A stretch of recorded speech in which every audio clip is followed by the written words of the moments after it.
They threw Evelina Vale from the carriage like livestock at midnight, her body slamming against black stone steps slick with rain, while thunder split the sky above Ravenhurst Keep. Inside those fortress walls lived the man Parliament feared to name aloud, the Duke whose reputation turned ballrooms silent, and whose enemies simply vanished from London society without explanation. Lucian Draven ruled his kingdom the way wolves ruled forests, through absolute dominance and zero mercy. But tonight, weakness arrived at his door wrapped in torn silk and defiance, a woman sold by her own blood to satisfy debts older than memory itself.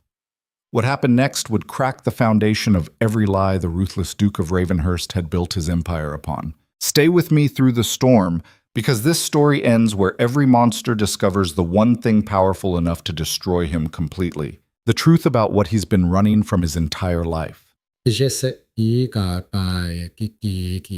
The iron gates of Ravenhurst Keep screamed against rusted hinges as the carriage disappeared back into darkness, leaving Evelina sprawling across steps that smelled of moss and ancient violence. Rain hammered her skin through fabric already destroyed by the 3-day journey from London. Her palms split open against stone edges sharp enough to draw blood on impact. She didn't scream. Screaming accomplished nothing in a world where women were currency and family was just another word for betrayal. Lightning painted the fortress white for half a second, long enough to reveal the true scale of what her stepmother had sold her into. Ravenhurst Keep rose from the cliffs like something carved by rage instead of architects. 5 stories of black granite and shattered elegance, windows dark as burial chambers, towers that pierced low clouds like blades aimed at heaven itself. The ocean beyond the estate crashed against rocks 300 feet below, a constant roar that sounded like the earth was trying to warn her away. Too late for warnings now. Evelina pushed herself upright, fingers trembling as she gathered the remnants of her traveling cloak. Her reflection stared back from a puddle near her feet, brown hair plastered to a face too thin from rationed meals, green eyes that hadn't known safety since childhood, a jaw set with the kind of stubbornness that got women like her killed in places like this. The massive oak doors at the top of the steps remained closed. No servants rushed out to help her. No welcoming party acknowledged her existence. Just stone and silence and the suffocating awareness that she'd crossed into territory where the rules of civilized London meant absolutely nothing. She climbed the steps alone. Each movement sent fresh pain through ribs bruised by her stepmother's final gift. A beating delivered in the carriage while the driver pretended deafness, punishment for daring to question why she was being shipped north like contraband. Margaret Vale had smiled through the violence, her stepmother's painted mouth whispering the truth between blows. "You were always worthless, Evelina. At least this way you'll serve a purpose." The words still echoed louder than thunder. Evelina reached the doors and raised one bleeding fist to knock, but before knuckles met wood, the entrance swung inward on its own. Warm air rushed out, carrying the scent of old money and older secrets. Beyond the threshold stretched an entrance hall designed to remind visitors exactly how small they were in comparison to the power that owned these walls. Black marble floors reflected gaslight from chandeliers that probably cost more than her entire bloodline had earned in generations. Twin staircases curved upward toward darkness, like ribs caging something monstrous. Portraits lined the walls, generations of Draven nobility staring down with the same cold expression. The same predator's gaze that suggested mercy was a concept their family had bred out of existence centuries ago. At the far end of the hall, beneath a painting larger than most London apartments, a figure waited in perfect stillness. Evelina's breath caught despite every instinct screaming not to show weakness. Duke Lucian Draven stood with the posture of a man who'd never bowed to anything in his life. 6 feet of controlled violence wrapped in formal black that probably cost more than the carriage that had dumped her here. Dark hair swept back from a face that would have been beautiful if it wasn't so clearly engineered for intimidation. Sharp cheekbones, a jaw cut from the same granite as his fortress, and eyes the color of winter storms that tracked her entrance the way wolves tracked wounded prey. He didn't move, didn't speak. Just watched her bleed onto his expensive floors with the detached interest of a scientist observing something beneath glass. Evelina forced herself to walk forward, every step deliberate despite the way her legs wanted to collapse. She would not crawl before this man. She would not beg. Her stepmother had already stripped away her dignity, her future, and her choices. But they couldn't take the last shred of defiance still burning behind her ribs like a candle refusing to die. 10 feet separated them when the Duke finally spoke. His voice carried the kind of authority that didn't need volume to command. "You're late." 3 syllables that somehow contained more judgment than a cathedral full of priests. Evelina stopped walking, met his gaze directly, even though tradition dictated she should lower her eyes before nobility. Especially this nobility. Especially the man whose name made grown politicians tremble. Her voice came out hoarse but steady. The carriage broke an axle outside Blackwood. "We walked." "We?" The driver abandoned us after the first mile. Lucien's expression didn't change, but something shifted in the air between them, a predator's interest sharpening toward focus. He moved for the first time, each step precise as a chess piece advancing across the board. The distance between them collapsed to nothing, and Evelina had to tilt her head back to maintain eye contact because the Duke was taller than any man had the right to be, and he used that height like a weapon to make people feel exactly how powerless they were in his presence. "You walked 20 miles in a storm." It wasn't a question, but she answered anyway. "I walked 20 miles because sitting down meant dying in a ditch." Neither option sounded pleasant, his eyes narrowed by fractions, the only indication he'd heard her at all. Then his gaze dropped to her hands, still bleeding from the fall, and traced upward to the torn fabric barely holding together across her shoulders. The bruises beginning to purple along her throat, where her stepmother's fingers had squeezed hard enough to leave permanent maps of rage. When Lucien spoke again, his voice carried a new edge that Evelina couldn't identify. Something darker than anger, colder than contempt. Who did this? Not a question. A demand carved from ice. Evelina felt her spine straighten automatically. Muscle memory from years of surviving in a household where showing weakness meant inviting worse treatment. She'd learned early that predators attacked vulnerability the way sharks attacked blood. This man was the apex predator, and she would not bleed for him the way she'd been forced to bleed for everyone else. Does it matter? Yes. Why? Because everything in this house belongs to me now, including you. The words should have terrified her, should have sent her running back into the storm despite the certainty of death waiting in those dark woods. But Evelina had stopped running the moment she'd climbed those black stone steps. Running only delayed the inevitable. She'd learned that truth watching her father drink himself to death, watching her mother fade into nothing after remarrying a woman who saw children as tools instead of people. At least here, the monster wore his nature openly instead of hiding it behind false smiles. She lifted her chin, ignoring the way her entire body screamed to submit before this man's dominance. "Then you own damaged goods, Your Grace. My stepmother made sure of that before she sent me north." Lucien stared at her for 5 full seconds of suffocating silence. Then he turned sharply and walked toward the twin staircases without looking back, his voice cutting through the space between them like a blade through silk. "Margo." From the shadows beneath the left staircase, a woman materialized as if she'd been standing there the entire time. 50 years old with iron-gray hair and the kind of face that suggested she'd witnessed every form of human cruelty and stopped being impressed decades ago. She wore simple black with white trim, a housekeeper's uniform that somehow looked more dignified than the noble gowns Evelina had seen in London. The woman's gaze swept across Evelina with the efficiency of a military inspection, noting every injury, every tear in her clothing, every sign of the violence that had delivered her to this place. "Your Grace, take her upstairs. 3rd floor, east wing. Clean her up. Burn those rags she's wearing." Margo nodded once, sharp as a salute. "Yes, Your Grace." Lucien paused halfway to the staircase, his back still turned to both of them, shoulders rigid beneath expensive fabric. "And Margo, Your Grace, see if she can walk tomorrow. If not, send for Dr. Ashford." Then he was gone, taking the stairs 3 at a time with the kind of controlled power that suggested even climbing required dominance. His footsteps echoed through the entrance hall until a door slammed somewhere in the upper darkness, a sound like a gunshot that made Evelina flinch despite her best efforts. Margo moved to her side immediately, one weathered hand steadying Evelina's elbow before her knees could give out completely. "Come on then, girl. Let's get you sorted before you bleed out on the Duke's marble." Evelina let herself be guided toward the stairs, each step upward requiring more effort than the last. Her vision blurred at the edges, exhaustion and pain finally catching up to adrenaline that had kept her moving for 3 days straight. Margot's voice drifted down from somewhere above her consciousness, surprisingly gentle beneath the military efficiency. "You've got fire in you. That's good. You'll need it to survive this place." Evelina tried to respond, but her mouth wouldn't form words anymore. The last thing she registered before darkness swallowed her completely was the feeling of being lifted, carried through corridors that smelled like old books and older ghosts, while thunder continued its war against Ravenhurst Keep, and the ocean kept roaring 300 feet below. Dimamshtek. She woke to sunlight. The wrongness of it pulled Evelina back to consciousness faster than any alarm could have managed. Sunlight meant safety in a childhood that had contained precious little of either. But memory crashed back immediately. The carriage, the steps, the Duke's winter storm eyes tracking her like prey. This wasn't home. This was a gilded cage with better architecture. Evelina forced herself upright despite her body's violent protests.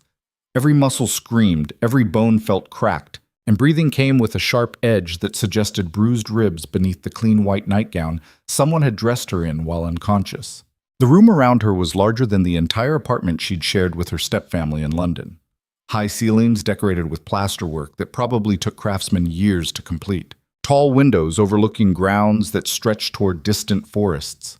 Furniture that looked like it belonged in museums instead of bedrooms. A fireplace big enough to roast an entire pig, and no locks on the door. She tested that theory immediately, ignoring the way standing sent fresh waves of pain through her legs. The handle turned smoothly beneath her palm. No resistance, no guards waiting outside. Just an empty corridor lined with more closed doors and more portraits of dead dravens staring down with permanent disappointment. Evelina stepped back into the room and shut the door carefully, her mind racing through possibilities. No locks meant either the Duke didn't consider her a threat worth containing, or he was confident enough in his control that physical barriers weren't necessary. Neither option offered much comfort.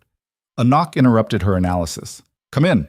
Margo entered carrying a tray loaded with enough food to feed 3 people. The housekeeper set it down on a small table near the windows, then turned to study Evelina with the same clinical efficiency as last night. "You can stand." "Good. Dr. Ashford won't need to make the trip." Evelina moved towards the tray slowly, trying not to show exactly how much each step cost her. Pride was stupid when you were starving, but pride was the only thing she had left that Margaret Vale hadn't managed to sell. "What time is it?" 12:30. "You slept 14 hours. 14 hours of vulnerability in enemy territory. 14 hours unconscious in a house owned by a man who'd announced her body belonged to him now." The thought should have terrified her more than it did, but terror required energy, and she'd burned through her reserves walking 20 miles through a storm. Margo gestured toward the food. "Eat. His Grace wants to see you at 2 o'clock in the library." Not a request. Never a request in a place like this. Evelina sat and forced herself to eat slowly despite her stomach trying to claw through her spine.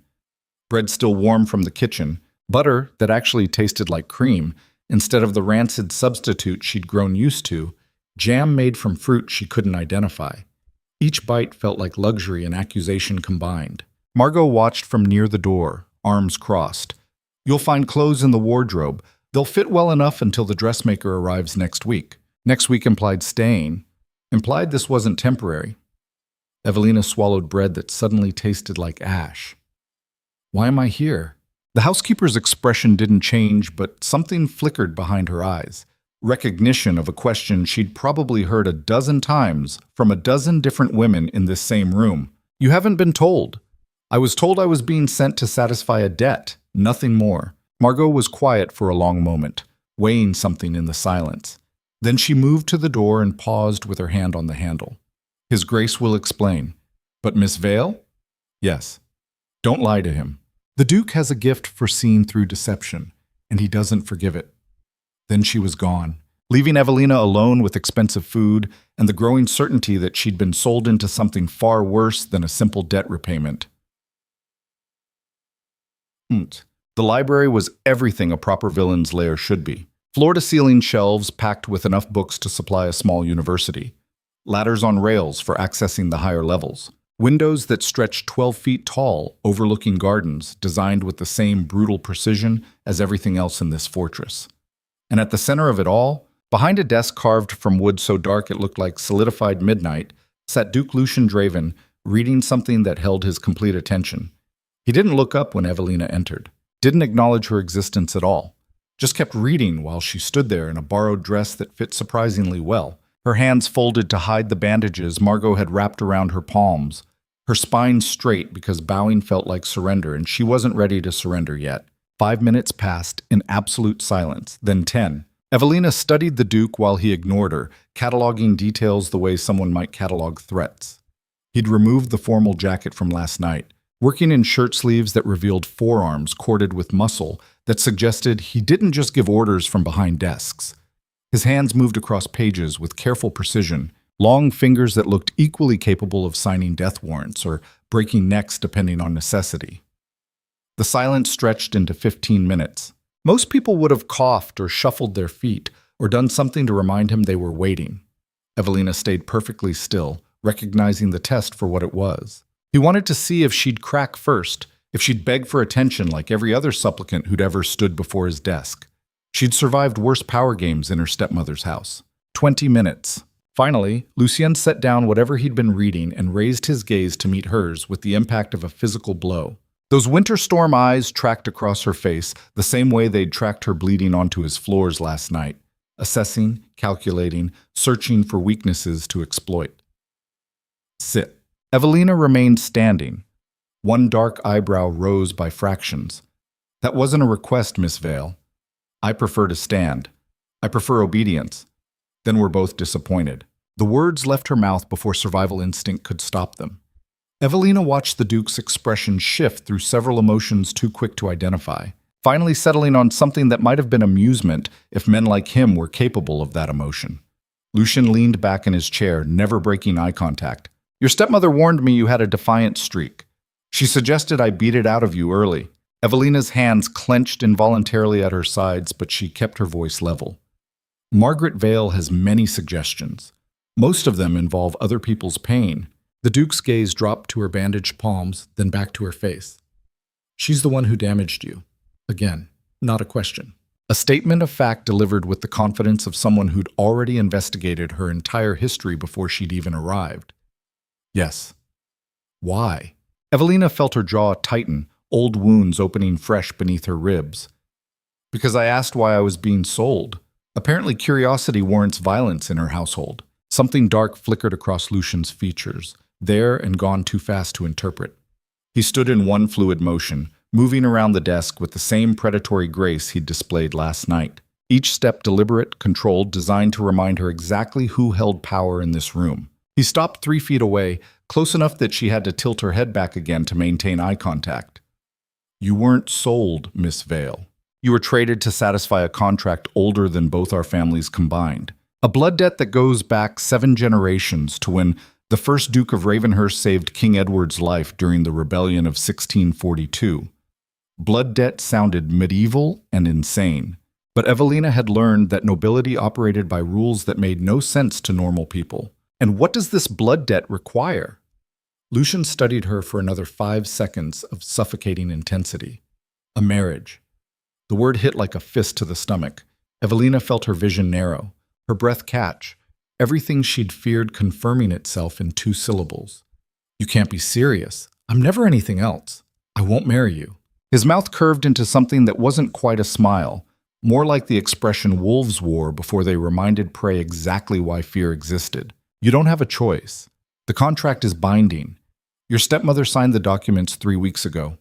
You became mine the moment her signature dried. Evelina's hands were shaking now, rage and terror mixing into something that tasted like blood in her mouth. I'm not property. In the eyes of the law and this contract, you absolutely are. The honesty of it was somehow worse than if he'd tried to dress it up in pretty lies.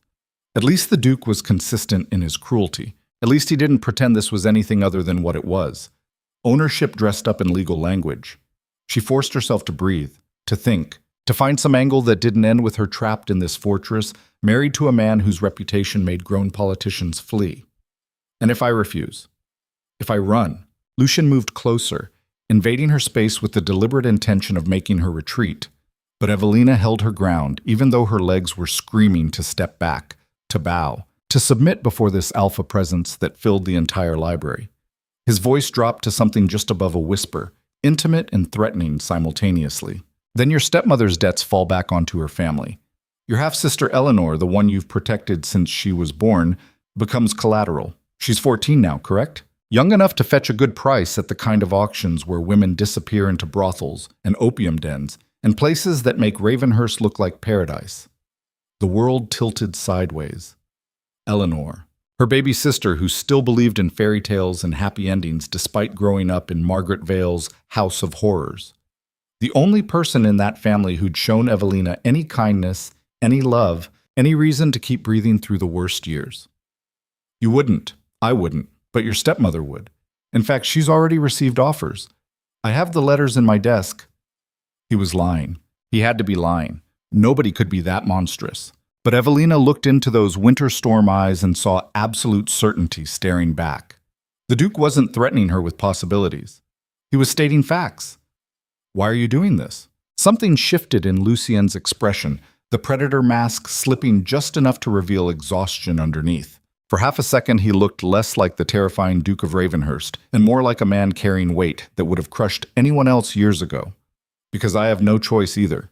That's not an answer. It's the only one you're getting today.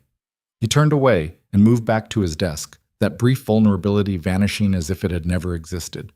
When he spoke again, his voice carried pure command with zero room for negotiation. We'll be married in 3 weeks. Before my 30th birthday. You'll learn the rules of this house, you'll attend the necessary social functions, and you'll play the role of Duchess of Ravenhurst with enough conviction that London society believes this is a legitimate match. And if I can't, if I fail, then we both lose everything that matters. The weight of that statement settled over the library like fog. Evelina wanted to demand more explanation, wanted to understand what exactly the Duke stood to lose that would make him resort to buying a wife from a woman like Margaret Vale. But the expression on his face made it clear the conversation was over. Lucien gestured toward the door. Margo will teach you what you need to know. Don't embarrass me at the engagement ball next week. Engagement ball sounded like a nightmare wrapped in silk and champagne. Evelina walked to the door, hand on the handle before she paused and looked back at the Duke, who'd returned to reading as if she'd already stopped existing. Your Grace. He didn't look up. What? I won't pretend to love you. His response came without hesitation, delivered in that same cold precision. Good. I have no use for your love, Miss Vale, just your compliance. She left before he could see the way those words landed like blades between her ribs. The next 6 days passed in a blur of lessons designed to transform Evelina from London trash into Duchess material.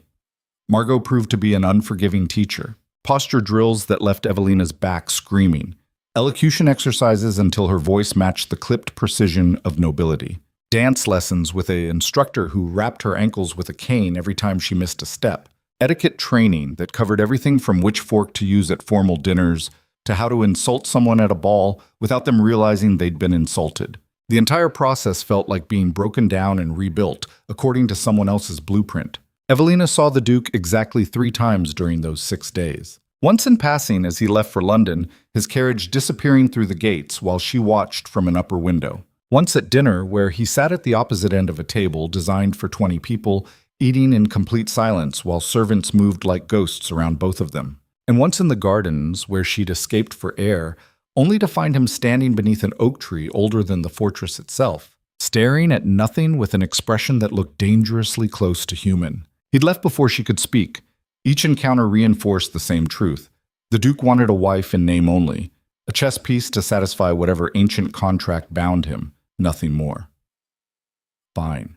Evelina had no interest in being anything more to a man whose soul was colder than the winter storms his eyes resembled. The engagement ball arrived like an execution date. Servants spent 2 days transforming Ravenhurst's ballroom from abandoned elegance into something that looked like it belonged in Versailles. Crystal chandeliers cleaned until they threw rainbows across marble floors. Windows washed to perfect transparency. Furniture positioned with mathematical precision. Flowers imported from London hothouses at costs that could have fed a village for months. All of it designed to convince nobility that the Duke of Ravenhurst's surprise engagement was real. Instead of the arranged transaction, it actually was. Margo laced Evelina into a gown that probably cost more than her father had earned in his entire life. Deep emerald silk that matched her eyes, cut low enough to suggest sophistication without crossing into scandal. Her hair had been tortured into an elaborate updo that required more pins than seemed structurally necessary. Jewelry that felt like shackles disguised as decoration. She looked like a duchess. She felt like a fraud. The housekeeper stepped back, examining her work with critical eyes. You'll do. Remember everything I taught you. Smile, but not too much. Dance, but don't enjoy it. Answer questions with enough detail to seem genuine, but not enough to give away anything true. Evelina studied herself in the mirror, barely recognizing the woman staring back. And if someone asks how we met, tell them the truth. Your families have been connected for generations through business interests. You were reintroduced at a dinner party last month and discovered mutual compatibility. Mutual compatibility with a man who'd made it clear he had no use for her love sounded like the saddest lie she'd ever been asked to tell. But sad lies were apparently required for survival in this world. Margo moved to the door, then paused. Miss Vale? Yes, His Grace may seem cold, but he's not cruel without reason. Remember that tonight. Then she was gone, leaving Evelina alone with her reflection and the growing certainty that she was about to walk into a ballroom full of predators who could smell fear the way sharks smelled blood. The ballroom glittered with enough wealth to ransom kingdoms. 200 guests in formal dress, every one of them nobility, every one of them here to judge whether the Duke of Ravenhurst's surprise engagement was legitimate or scandalous. Conversations flowed like poison disguised as wine. Laughter rang false as coins. And beneath all of it hummed the constant assessment, the weighing, the measuring of Evelina against some invisible standard she'd never be able to meet. She stood at the entrance beside Lucien, his hand resting against her lower back with the casual possession of ownership. The Duke wore formal black that made him look like violence wrapped in civilization. Every eye in the ballroom had tracked their entrance. Every conversation had paused. Every assessment had begun. Margo was right. He wasn't cruel. He was something worse. He was efficient. Lucien guided her down the stairs with perfect choreography, each step calculated to project power and unity. His voice when he spoke was pitched low enough that only she could hear beneath the orchestra's opening notes. Smile. You look like you're walking to your own funeral. Maybe I am. His hand pressed harder against her spine, not quite pain, but definitely warning. If you embarrass me tonight, Eleanor pays the price. Remember that. The threat worked like ice water through her veins. Evelina forced her mouth into something resembling a seal and let the Duke parade her through the crowd like a prize he'd won instead of a woman he'd bought. Introductions blurred together. Lord Pemberton and his wife, whose eyes tracked Evelina like she was disease-wearing silk. Lady Ashford, who smiled with her mouth, while her gaze catalogued every flaw in Evelina's posture. Baron Thornwall, who shook Lucien's hand while staring at Evelina's neckline with the subtlety of a starving dog eyeing meat. Each handshake felt like a test she was failing. Each smile required more effort than the last. And through it all, the Duke played his role perfectly. The devoted fiancé who'd somehow convinced London society that his sudden engagement wasn't suspicious at all. He touched her waist, her hand, her shoulder with the practiced ease of intimacy. He laughed at the appropriate moments. He deflected invasive questions with charm that looked genuine enough to fool people who didn't know what real warmth actually looked like. Evelina hated how good he was at deception, hated more that she was being forced to participate in it. An hour into the ball, a woman approached them with the kind of confidence that suggested she belonged in this world the way Evelina never would. Tall, elegant, blonde hair swept into a style that probably required a team of servants, a face beautiful enough to make sculptors weep, and eyes that looked at Lucien with the familiarity of history. The Duke's entire body went rigid beside Evelina.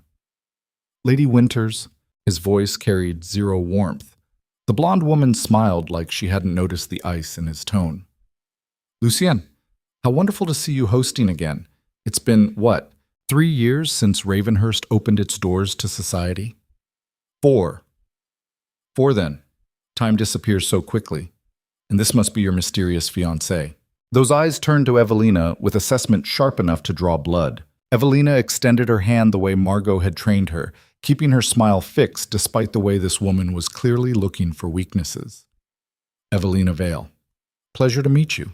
Lady Winters took her hand with the bare minimum contact required by etiquette. Amelia Winters. I'm an old friend of the Duke's family. Tell me, how exactly did you two meet? London society is buzzing with speculation. Before Evelina could recite the prepared lie, Lucien's arm wrapped around her waist with possessive firmness. We were reintroduced through mutual business connections last month. Sometimes the best partnerships form when you least expect them. Amelia's smile sharpened. Partnerships. What an interesting word choice for an engagement. The Duke's response came wrapped in silk-covering steel. I chose my words carefully, Amelia, as I always do. Something passed between them, some history Evelina couldn't decipher but could feel like electricity charging the air. The blonde woman's smile never wavered, but her eyes went cold as the marble floors beneath their feet. Well then, congratulations to you both. I'm sure this will all work out exactly as planned. She glided away into the crowd, leaving Evelina with the distinct impression she'd just witnessed a declaration of war disguised as pleasantries. Lucian's hand dropped from her waist immediately. His voice came out flat. Don't speak to her again. Who is she? Someone who doesn't concern you.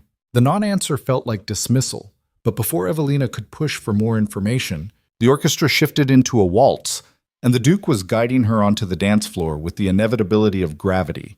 His hand settled at her waist, while hers rested on his shoulder, the required distance between their bodies maintained with mathematical precision. They moved through the opening steps with practiced coordination, Margo's brutal training paying off as Evelina's feet found the rhythm without conscious thought. Other couples joined them on the floor, but Evelina was hyper-aware of the way every eye in the ballroom tracked them, judging, assessing, searching for proof that this engagement was the farce it actually was. Lucian's voice drifted down from somewhere above her forced smile. You're doing well, better than I expected. The backhanded compliment stung more than outright criticism would have. Low expectations are easy to exceed. His mouth twitched with something that might have been amusement in another man. You have more spine than sense, Miss Vale. Sense doesn't matter much when you're property, Your Grace. The words came out sharper than intended, carrying enough genuine bitterness that several nearby dancers glanced their direction. Evelina watched Lucien's expression shift, the mask slipping just enough to reveal something human underneath. His hand tightened fractionally at her waist. I never wanted this either. Then why go through with it? Because the alternative is worse. For both of us. The music swelled around them, other couples spinning past in blurs of color and false happiness. Evelina wanted to demand real answers, wanted to understand what could possibly be worse than being trapped in a marriage to a man who viewed her as a necessary burden. But the Duke's expression had closed again, that brief vulnerability vanishing behind walls built from years of practiced control. They finished the dance in silence. When the music ended, Lucien escorted her back to the edge of the ballroom and disappeared into the crowd without explanation, leaving Evelina alone to face the circling predators of London nobility. The next hour tested every survival skill she'd developed in Margaret Vale's household. Women approached with smiles hiding knives, asking questions designed to expose her as the fraud she was. Men leered with the confidence of people who viewed women as decorative objects meant for their entertainment. Conversation spiraled into verbal traps disguised as small talk. Evelina navigated it all with the same grim determination that had carried her through 20 miles of storm, smile fixed, answers carefully rehearsed, every word weighed before it left her mouth. She was exhausted. She was furious, and she desperately needed air that didn't smell like expensive perfume and older corruption. The terrace offered escape. Evelina slipped through glass doors onto stone overlooking Ravenhurst Gardens, breathing deeply for the first time in hours. The night was cold but clear, stars visible despite the light pollution from the ballroom's chandeliers. Below the terrace, the ocean roared its constant war against the cliffs, a sound that had become oddly comforting during her week of imprisonment. Footsteps behind her destroyed the moment of peace. She turned expecting Margo or perhaps another noble come to dissect her performance, but the man who stepped onto the terrace was someone she hadn't been introduced to yet. Late 30s, handsome in the conventional way nobility tended to be, expensive clothing that suggested wealth, and a smile that set off every instinct screaming danger. He approached with the casual confidence of someone used to being welcomed. Ah, the mysterious Miss Vale. Finally alone. Evelina's hands clenched in her skirts. I prefer the terrace without company. Most people do. But I've been trying to catch you all evening without the Duke hovering like a guard dog. Something about his tone, his posture, his entire presence made Evelina's skin crawl. She moved toward the doors, but he stepped into her path smoothly, blocking her exit without making it obvious enough to cause a scene. His smile widened. Allow me to introduce myself properly. Lord Cedric Thornwall, the Duke's cousin. The family resemblance was there if you looked for it, same sharp cheekbones and aristocratic features, but where Lucian radiated controlled danger, this man projected something slimier, something that hid behind charm the way predators hid in tall grass. Evelina kept her voice level. Lord Thornwall, the Duke mentioned you, did he now? And what exactly did dear Lucian say about his favorite cousin? That you're not to be trusted. Cedric laughed, a sound like broken glass wrapped in silk. How typical. Lucian has always been paranoid, comes from spending too much time locked away in this fortress playing Lord of the Manor. Tell me, has he explained why he's suddenly so desperate for a wife that he'd resort to buying one from a woman like Margaret Vale? The words hit like physical blows. Evelina felt her carefully maintained composure cracking, rage flooding through the gaps. I don't discuss the Duke's business with strangers. Oh, we're not strangers, Miss Vale. You're about to marry into the family. That makes us almost intimate. He moved closer and Evelina stepped back instinctively, her spine hitting the terrace railing. Cedric's smile turned predatory. Has Lucian told you about Seraphine yet? The name meant nothing, but the way he said it suggested secrets. Who? His darling sister. The mad girl locked in the East Tower like something out of a Gothic novel. 7 years she's been up there, screaming at shadows, lost in whatever private hell her broken mind created. Society doesn't know she exists. The Duke keeps her hidden the way you'd hide a shameful secret. Evelina's stomach turned. A sister. The Duke had a sister and never mentioned her existence. Cedric leaned closer, voice dropping to conspiratorial whisper. You want to know why Lucian needs a wife so desperately? Because the contract states that if he's not married by his 30th birthday, Ravenhurst passes to the next male heir. Me. And once I control the estate, poor Seraphine gets committed to the institution she's belonged in all along. Your fiancé isn't marrying you for love, Miss Vale. He's marrying you to keep his broken sister out of the asylum where she belongs. The information crashed through Evelina's mind, pieces falling into place with sickening clarity. The Duke's desperation. The ancient blood contract. The cold efficiency with which he'd arranged everything. She was a shield against losing his sister, nothing more. Cedric straightened, satisfaction clear in his expression. Thought you should know the truth before you legally bind yourself to a man who views you as a necessary evil. Lucian Draven uses people, Miss Vale. He's very good at it. Don't mistake his pretty words for actual care. He disappeared back into the ballroom before Evelina could respond, leaving her alone on the terrace with the ocean's roar and the crushing weight of revelation. Everything made sense now. The Duke's refusal to explain, his cold insistence on compliance over love, his statement that they both stood to lose what mattered. For him, what mattered was keeping his sister safe. For her, it was Eleanor. They were both prisoners of people they loved, both trapped in a transaction disguised as marriage. Evelina gripped the railing until her knuckles went white, staring into darkness while the ball continued behind her. 200 guests celebrating an engagement built on lies and desperation. She should run, should disappear into the night and let the Duke find another solution. But Eleanor's face flashed through her mind, 14 years old and innocent, completely unaware that her safety depended on Evelina playing Duchess to a man who'd never wanted her in the first place. The terrace doors opened again. This time it was Lucian, still wearing his performance mask, but something cracked beneath it, something sharp and dangerous lurking behind his winter storm eyes.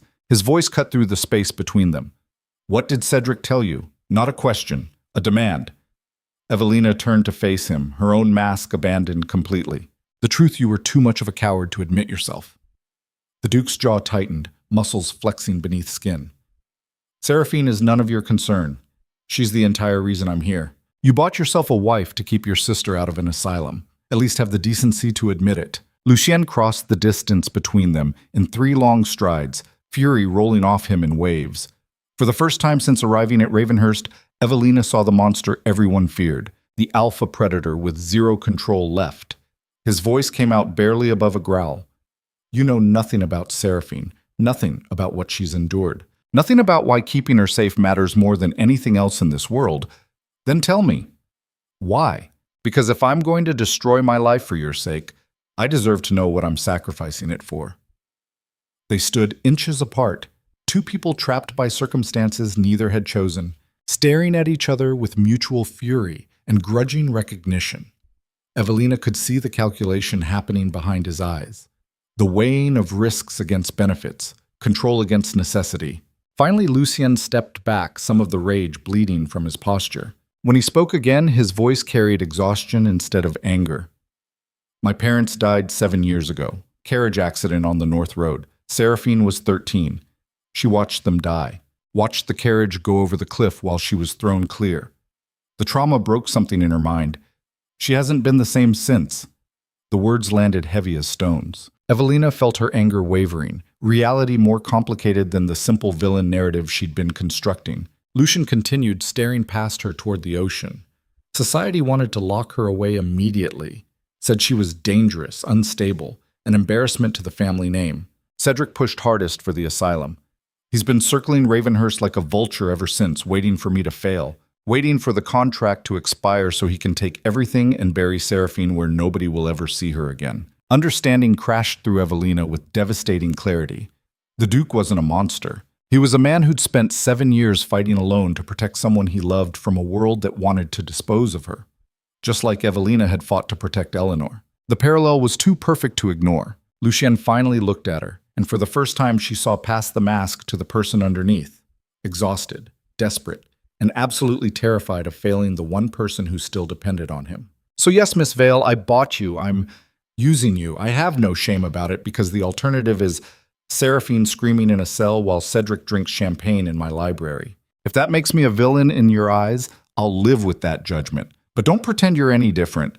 You're here to protect Eleanor, the same way I'm protecting my sister. We're both using each other. At least I'm honest about it. The truth of those words cut deeper than any insult could have.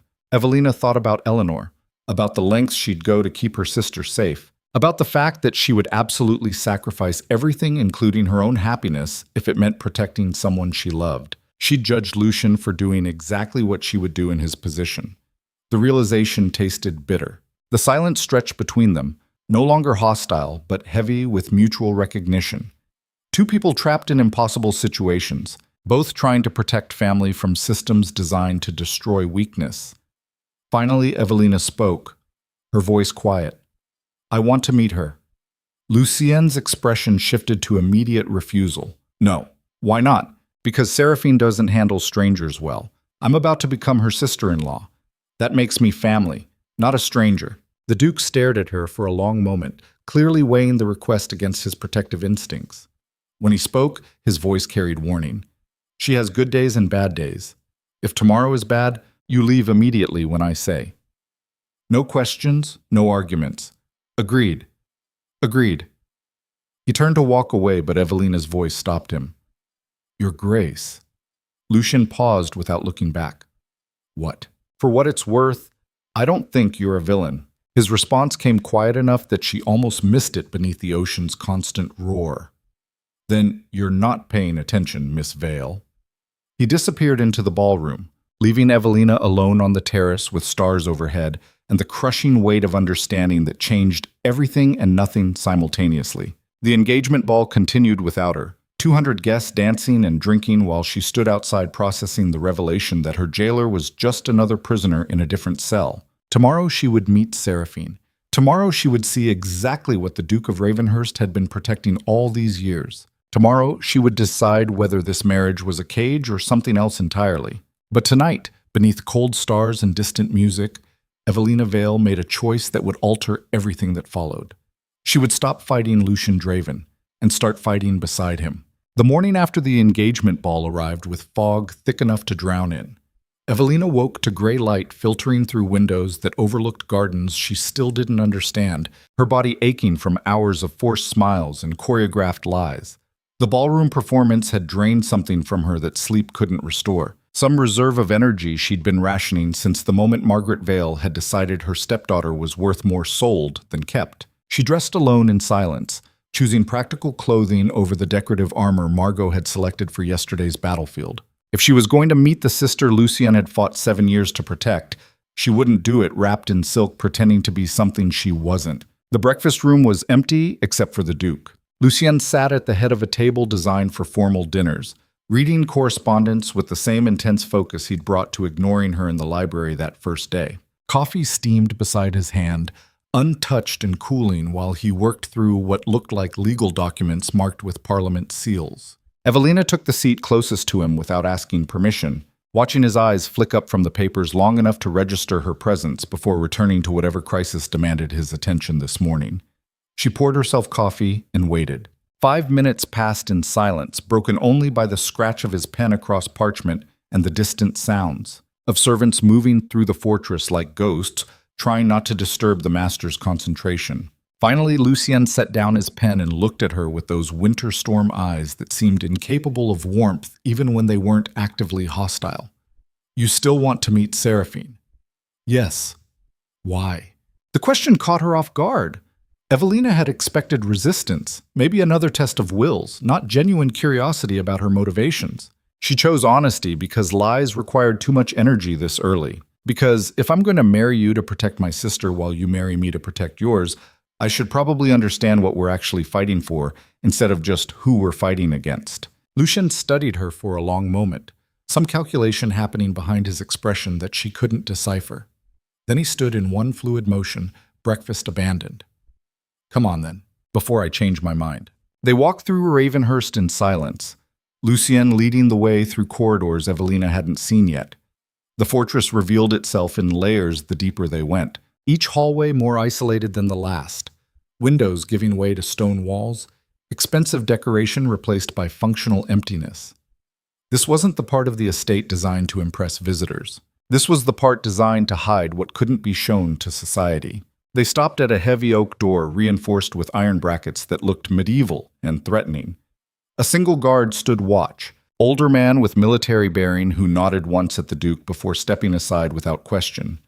Lucien's hand rested on the door handle, but he didn't turn it immediately, his voice dropping to something just above a whisper. "Seraphine has good hours and bad hours.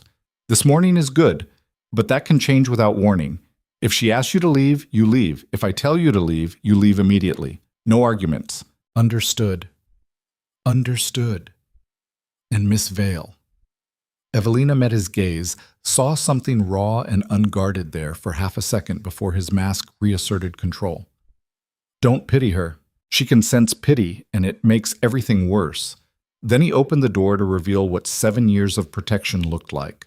The room beyond was larger than Evelina's quarters, decorated with the same care as the rest of Ravenhurst, but adapted for someone whose reality didn't quite match the world outside. Heavy curtains blocked most of the natural light, replaced by soft lamplight that created shadows instead of eliminating them. Furniture had been chosen for comfort over style. Deep chairs and cushioned surfaces that suggested safety. Books lined one wall alongside art supplies scattered across tables like evidence of projects started and abandoned mid-creation. And in the center of it all, standing at a window with her back to the door, stood a girl who should have been a woman by now, but seemed frozen somewhere in between. Seraphine Draven was 20 years old but looked younger, her frame too thin beneath a simple dress that hung loose on shoulders that had probably never known proper nutrition. Dark hair fell past her waist in waves that needed attention. When she turned at the sound of the door opening, Evelina saw the family resemblance immediately. Same sharp cheekbones as Lucien, same aristocratic features, same eyes that could have been beautiful if they weren't so clearly seeing things nobody else could. The girl's gaze locked onto Evelina with unsettling intensity. "You brought someone new?" Her voice carried the musical quality of someone who'd spent years talking more to herself than other people, each word carefully enunciated like she was translating from a different language. Lucien moved into the room with practiced ease, his entire demeanor shifting from Duke to brother in the space between steps. "Seraphine, this is Evelina Vale, my fiancée. I thought you should meet her before the wedding." The girl tilted her head, studying Evelina the way someone might study an interesting insect under glass. "Another one. You keep bringing them here, and they keep leaving. Why would this one stay?" The words hit Lucien like physical blows. Evelina watched his jaw tighten, watched control slip just enough to reveal pain underneath before he rebuilt his walls with visible effort. "This one is different. That's what you said about the last one. And the one before. And the blonde woman who cried when she saw my room." Seraphine's attention shifted back to Evelina, those unsettling eyes tracking across her face with the intensity of someone searching for hidden truths. "You don't look scared. Why aren't you scared?" Evelina chose her words carefully. Aware that Lucien was watching her with the same intensity his sister was, both of them waiting to see if she'd fail whatever test this represented. Should I be? Most people are. They hear Mad Girl locked in tower and their minds create monsters. Are you a monster, Seraphine Draven? Because I've met actual monsters, and you don't look like them. Something shifted in the girl's expression, interest replacing suspicion. What do your monsters look like? My stepmother, mostly. She smiles while hurting people. That's scarier than anything I've seen in this room. Seraphine laughed, a sound like broken glass chimes, beautiful and damaged simultaneously. I like her, Lucien. She doesn't lie to be nice. The Duke's response came quiet, relief bleeding through despite his best efforts. I noticed. The girl moved closer to Evelina, each step deliberate, like she was approaching something that might bolt. When she spoke again, her voice dropped to conspiratorial whisper. Do you see them too? See what? The things that aren't there. The shadows in corners, the voices from empty rooms. The memories that play like theater in my head over and over until I can't remember what was real and what I invented to replace real because real hurt too much. Evelina felt her throat tighten. This wasn't madness. This was trauma wearing madness as armor, a mind that had shattered and rebuilt itself into something functional enough to survive, but too broken to heal completely. She met Seraphine's gaze directly. I don't see them, but that doesn't mean they're not real for you. The girl stared at her for 5 full seconds, then turned to Lucien with something approaching excitement. I really like her. Can we keep this one? The Duke's mouth twitched with what might have been a smile in another life. That's the plan. Good. The last fiancée was boring. She kept trying to fix me like I was a broken vase instead of a person who's just different now. Seraphine moved to one of the tables covered in art supplies and started arranging brushes with obsessive precision, her attention already shifting to the next thought, the next project, the next moment in a mind that didn't experience time the way other people did. Lucien gestured toward the door with his head, a silent command. Evelina followed him out while Seraphine hummed something tuneless and haunting, the sound following them into the corridor even after the heavy door closed and the guard resumed his position. They walked back toward the main house in silence, both processing what had just happened in ways they couldn't quite articulate yet. Finally, Evelina spoke, her voice carrying more emotion than she'd intended. How long has she been like this? Since the accident. She went from normal 13-year-old to whatever you just saw in the space between one heartbeat and the next. The doctor said her mind couldn't process watching our parents die, so it broke instead of processing. She's been trapped in that moment ever since, seeing it replay in shadows and sounds that nobody else experiences. And Cedric wants to lock her away for that. Cedric wants Ravenhurst. Seraphine is just the excuse he needs to take it. If she's deemed incompetent, the estate passes to the nearest male heir capable of managing it, which means him. They reached the main corridor, sunlight finally breaking through fog outside the windows. Lucien stopped walking and turned to face Evelina directly. Now you understand why I bought you, why I'm willing to do whatever it takes to satisfy that contract before my birthday. Seraphine has no one else. If I lose Ravenhurst, she loses the only safe place she's ever known.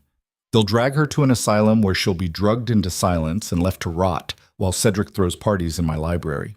The image burned through Evelina's mind, rage and recognition mixing into something that tasted like purpose. That's not going to happen. Lucien's eyes narrowed. You sound certain. I am.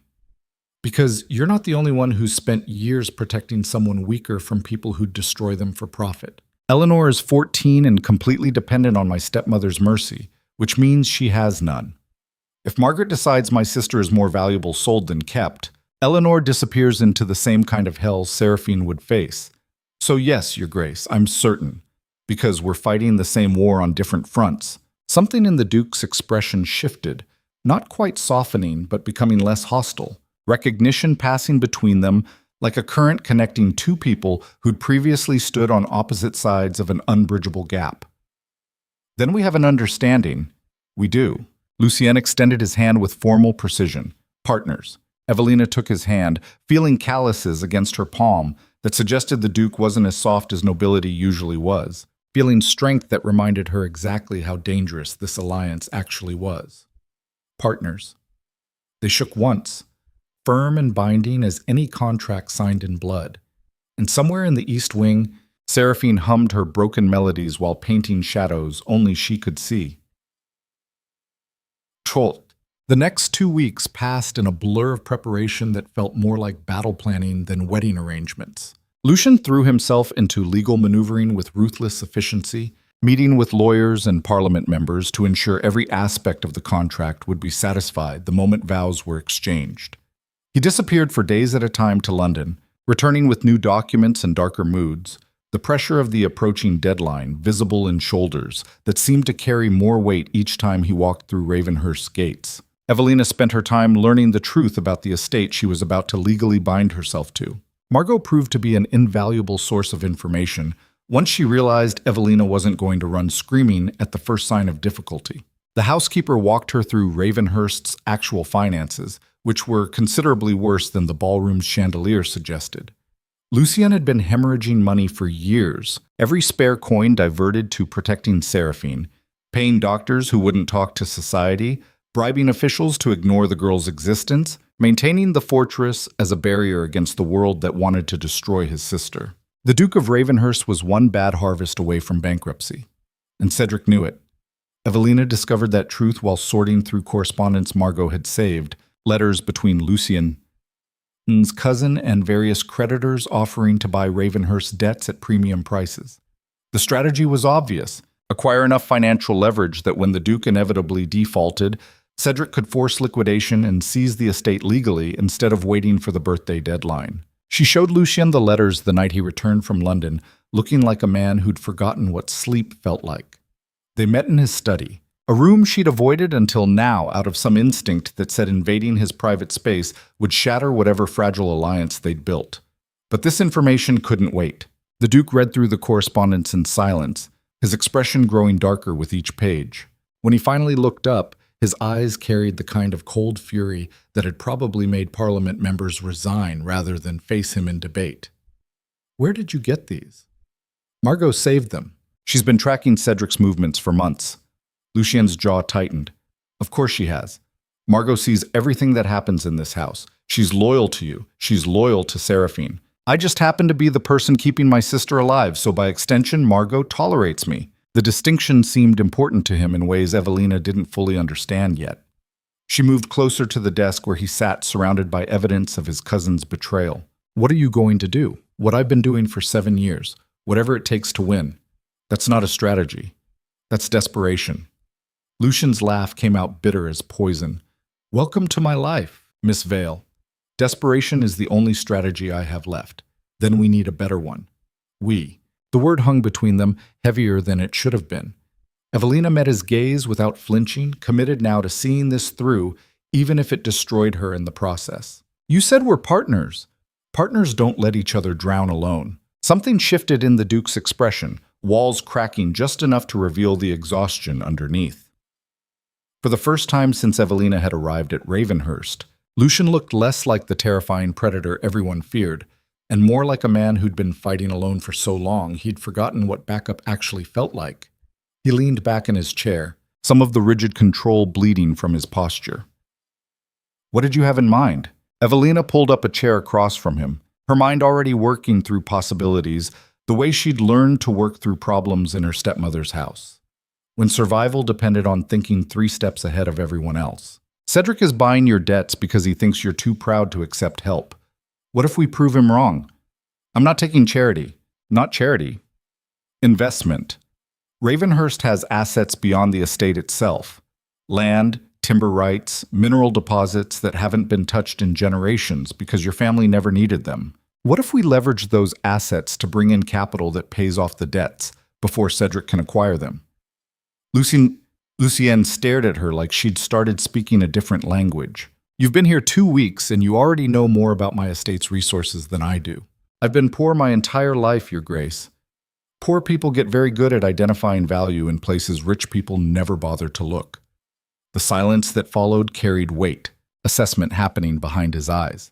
Finally, the Duke leaned forward, elbows on the desk, attention fully focused on her for the first time in a conversation that didn't involve threats or obligations. "Explain." Evelina spent the next hour laying out everything she'd learned from Margo, from account books she'd studied while Lucian was in London, from walking the estate grounds and seeing potential. Nobody had bothered to develop, because the Draven family had always had money until they suddenly didn't. Timber contracts with shipping companies that needed wood for shipbuilding. Mineral surveys that showed copper deposits worth more than the entire estate if properly mined. Agricultural land sitting fallow that could be leased to tenant farmers for steady income. None of it was glamorous. All of it was practical. And together it represented enough potential capital to eliminate Cedric's financial leverage completely. Lucien listened without interrupting, his expression unreadable until she finished and silence settled over the study like dust. When he finally spoke, his voice carried something that might have been respect if he'd known how to express that emotion. You see the world differently than anyone I've ever met. I see it the way people see it when they're trying not to starve. Necessity breeds perspective. And you think this would work. I think it's better than waiting for Cedric to strangle you with debts you can't pay. The Duke stood and moved to the window overlooking dark gardens, his back to her while he processed everything she'd laid out. When he spoke again, his voice came quieter than she'd ever heard it. Why are you helping me? Really? Beyond protecting Eleanor, beyond the contract, beyond any of the obvious reasons. Why do you actually care whether Ravenhurst survives? The question hit deeper than Evelina expected. She'd been asking herself the same thing for days, trying to understand why she was investing energy into saving a man who'd bought her like property. The honest answer scared her more than the dishonest ones would have. Because Seraphine deserves better than what the world wants to give her. Because I know what it's like to be the person everyone wants to throw away. And because watching you fight alone for 7 years to protect someone you love makes you less of a monster than the people trying to destroy you. Lucien turned from the window, and for the first time since she'd met him, Evelina saw the Duke of Ravenhurst without any masks at all. Just a man who'd been carrying impossible weight for so long, he'd forgotten what it felt like to set it down, even for a moment. His voice when he spoke was barely above a whisper. Thank you. 2 words that probably cost him more than any amount of money. Evelina stood and moved toward the door, giving him privacy to rebuild whatever walls he needed to function. But his voice stopped her before she could leave. Miss Vale. She paused, hand on the doorframe. Yes. Call me Lucien. If we're actually partners, the formality seems excessive. And what should you call me? For the first time, she saw something that might have been a smile cross his features. Evelina seems appropriate, unless you prefer something else. Evelina is fine. Good. Then we have a plan, Evelina. Let's see if we can save this damned estate before my birthday arrives and Cedric gets everything he wants. She left him standing at the window, silhouetted against darkness, a man who'd just accepted help for the first time in 7 years and didn't quite know what to do with the unfamiliar sensation. The next week moved with the speed of avalanches. Lucien threw himself into implementing Evelina's strategy with the same ruthless efficiency he brought to everything else. Lawyers were dispatched to negotiate timber contracts. Mining engineers were hired to survey the copper deposits. Agricultural agents identified tenant farmers willing to lease the fallow land. Money started flowing back into Ravenhurst coffers faster than it had drained out. Creditors who'd been circling like vultures suddenly found their invoices paid in full before Cedric could acquire them. The cousin's financial stranglehold loosened day by day, his leverage evaporating like morning fog under direct sunlight. Evelina watched it all happen from the center of a storm she'd helped create, feeling something dangerous growing in her chest that had nothing to do with obligation and everything to do with the way Lucien looked at her now when they worked together late into the night planning next steps. Not like property, like a partner, like someone whose opinion actually mattered. The wedding approached with inevitability, 5 days away and closing fast. Evelina stood for final dress fittings while seamstresses pinned white silk that cost more than her father had earned in his entire life. She practiced vows with a priest who seemed uncomfortable marrying 2 people who clearly weren't in love. She signed documents that would legally bind her to a man she'd known for less than a month. And through it all, she kept visiting Seraphine. The girl had good days and bad days, but she seemed to tolerate Evelina's presence better than most visitors. They painted together in silence, Seraphine creating abstract nightmares while Evelina attempted landscapes that looked like therapy instead of art. During one of the good days, Seraphine asked a question that stopped Evelina mid-brushstroke. Do you love him? Evelina set down her brush carefully. Who?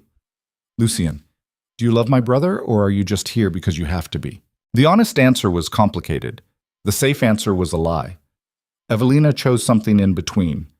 I don't know yet, but I don't hate him. And I think he's worth not hating, which is more than I can say for most people. Seraphine considered that for a long moment, her brush moving across canvas in patterns that suggested chaos and intention combined. He doesn't let people see him. The real him, I mean. He's been the Duke for so long he forgot how to be just Lucien. But sometimes when he's with you, I see my brother again instead of the monster he turned himself into to protect me. The words landed heavy as stones in still water. Evelina wanted to ask what Lucien had been like before the weight of Ravenhurst and responsibility, and 7 years of fighting alone had transformed him into the controlled predator everyone feared. But Seraphine's attention had already shifted to the next thought, the next brushstroke, the next moment in a mind that didn't experience linear time. That night, Evelina found Lucien in the library. He was working through contracts by lamplight, his jacket discarded somewhere and his sleeves rolled up to reveal forearms that looked like they belonged to someone who'd done manual labor instead of just ordering other people to do it. He glanced up when she entered but didn't stop working. Can't sleep. It was a statement, not a question. Evelina moved to the chair across from his desk, the same chair she'd claimed that first planning session when they'd stopped being enemies and started being something else. Too much thinking. Dangerous habit, says the man who hasn't stopped thinking since I arrived. Lucien's mouth curved into something that almost resembled a smile. Fair point. He set down his pen and leaned back, studying her with those winter storm eyes that saw too much. What's troubling you? Evelina chose honesty because lies were exhausting, and she was too tired to maintain them. Your sister asked if I love you. I didn't know how to answer. What did you tell her? That I don't hate you. That you're worth not hating. Lucien was quiet for a long moment, something shifting in his expression that Evelina couldn't quite interpret. That's probably the kindest thing anyone has said about me in years. The sadness in those words broke something in Evelina's chest. She stood and moved around the desk before conscious thought could stop her, before fear could intervene, before all the very reasonable reasons not to get closer to this dangerous man could reassert control. She stopped close enough to see the exhaustion written in lines around his eyes, close enough to notice the way his breath caught when she invaded his space with the same deliberate intention he'd used on her that first day in this library. Her voice came out quieter than she'd intended. For what it's worth, I think the monster you turned yourself into was necessary. But I also think the person underneath might be worth knowing if he ever decides to let anyone close enough to try. Lucien stared at her with an intensity that should have been threatening, but felt like something else entirely. Something that made her pulse race, and her breath catch, and every instinct scream that she was standing too close to fire and about to get burned. His hand lifted slowly, giving her time to retreat, time to remember all the reasons this was a terrible idea. When she didn't move, his fingers brushed against her jaw with careful precision, touch light enough to be questioned except for the way electricity shot through her entire body at the contact. His voice when he spoke was rough as gravel. You're playing a dangerous game, Evelina Vale. Maybe I'm done playing it safe. Safe would have been staying in London and letting Eleanor face whatever Margaret Vale had planned. Safe would have been running the first night instead of climbing those black stone steps. Safe would have been maintaining distance from a man whose reputation should terrify her. But Evelina had learned young that safe was a luxury poor people couldn't afford, and somewhere between partnership and late-night planning sessions, and watching Lucien fight for his sister the same way she'd fight for hers, safe had stopped being the goal. Understanding was. Connection was. And the way Lucien was looking at her right now suggested he understood exactly what she was offering and was calculating risks against benefits the same way he calculated everything else. The moment stretched between them, heavy with possibility and danger combined. Then Lucien's hand dropped from her face and he stepped back, control reasserting itself with visible effort. His voice came out strained. You should go to bed. The wedding is in 4 days and we both need clear heads. Evelina felt the rejection like a physical blow, but she understood it for what it was. Protection. Not rejection of her, but protection of whatever fragile thing was growing between them that neither knew how to handle yet. She moved toward the door, paused with her hand on the frame. Lucien. He didn't look up from the contracts he'd returned to like they were shields against emotion. What? When this is over? When we've saved Ravenhurst and Seraphine is safe and the contract is satisfied. Ask me Seraphine's question again. The answer might be different. Then she left before he could respond. her heart racing like she'd just survived something dangerous and exhilarating simultaneously. Behind her in the library, Lucian Draven stared at contracts he could no longer read, his hands shaking with something that had nothing to do with exhaustion and everything to do with the terrifying realization that saving Ravenhurst might cost him something far more dangerous than money or pride. It might cost him the walls he'd built to survive. The wedding was 3 days away when Cedric made his move. Evelina woke to shouting in the corridors, servants running past her door with the kind of panic that suggested actual emergency instead of the usual household crises. She dressed quickly and followed the commotion to the east wing, where Seraphine's room was located. The scene that greeted her was chaos wrapped in violence. The guard who usually stood watch was unconscious on the floor, blood streaming from a head wound. The heavy oak door stood open, and from inside the room came screaming that sounded like the end of the world. Evelina ran.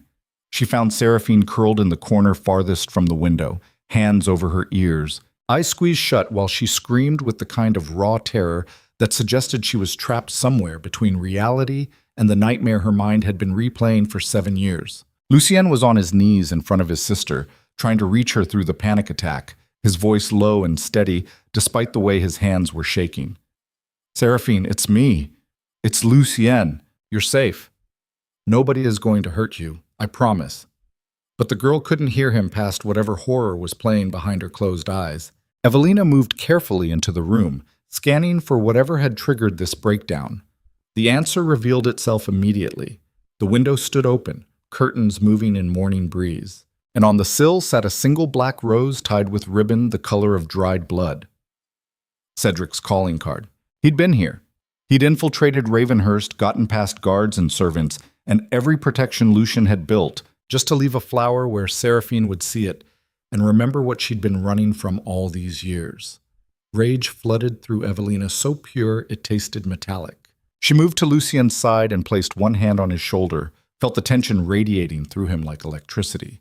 Her voice came out steady despite the fury burning in her chest. "Let me try." Lucian looked at her with eyes that had lost all their cold control, just a brother watching his sister suffer and completely helpless to stop it.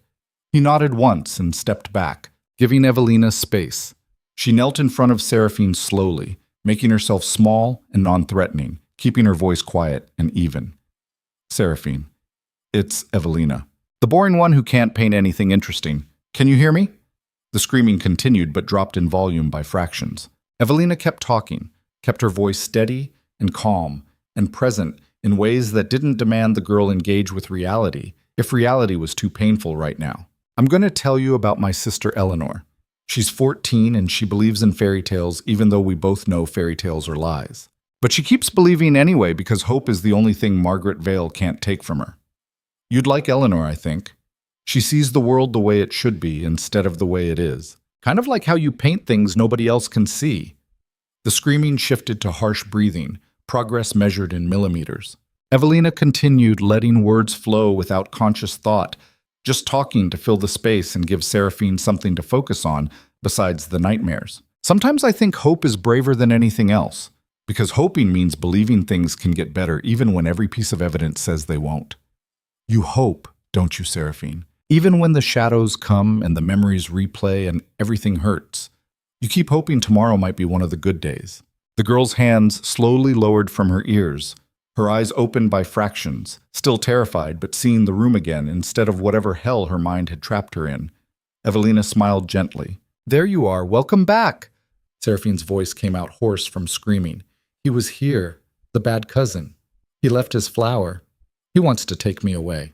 "I know, but he can't, because Lucian won't let him. And I won't let him.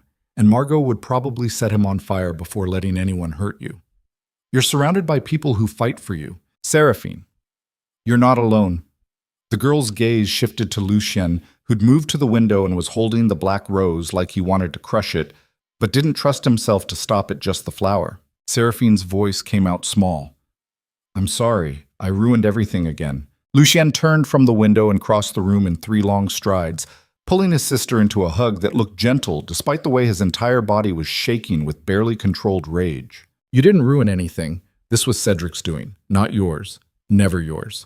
Evelina stood and backed away, giving them space while Lucian held his sister and Seraphine cried against his shoulder with the exhausted relief of someone who'd survived something terrible and was finally safe enough to fall apart. Margo appeared in the doorway with Dr. Ashford behind her, both of them assessing the situation with practiced efficiency. The housekeeper's gaze met Evelina's, something like approval flickering across her stern features before she moved to help the doctor with Seraphine.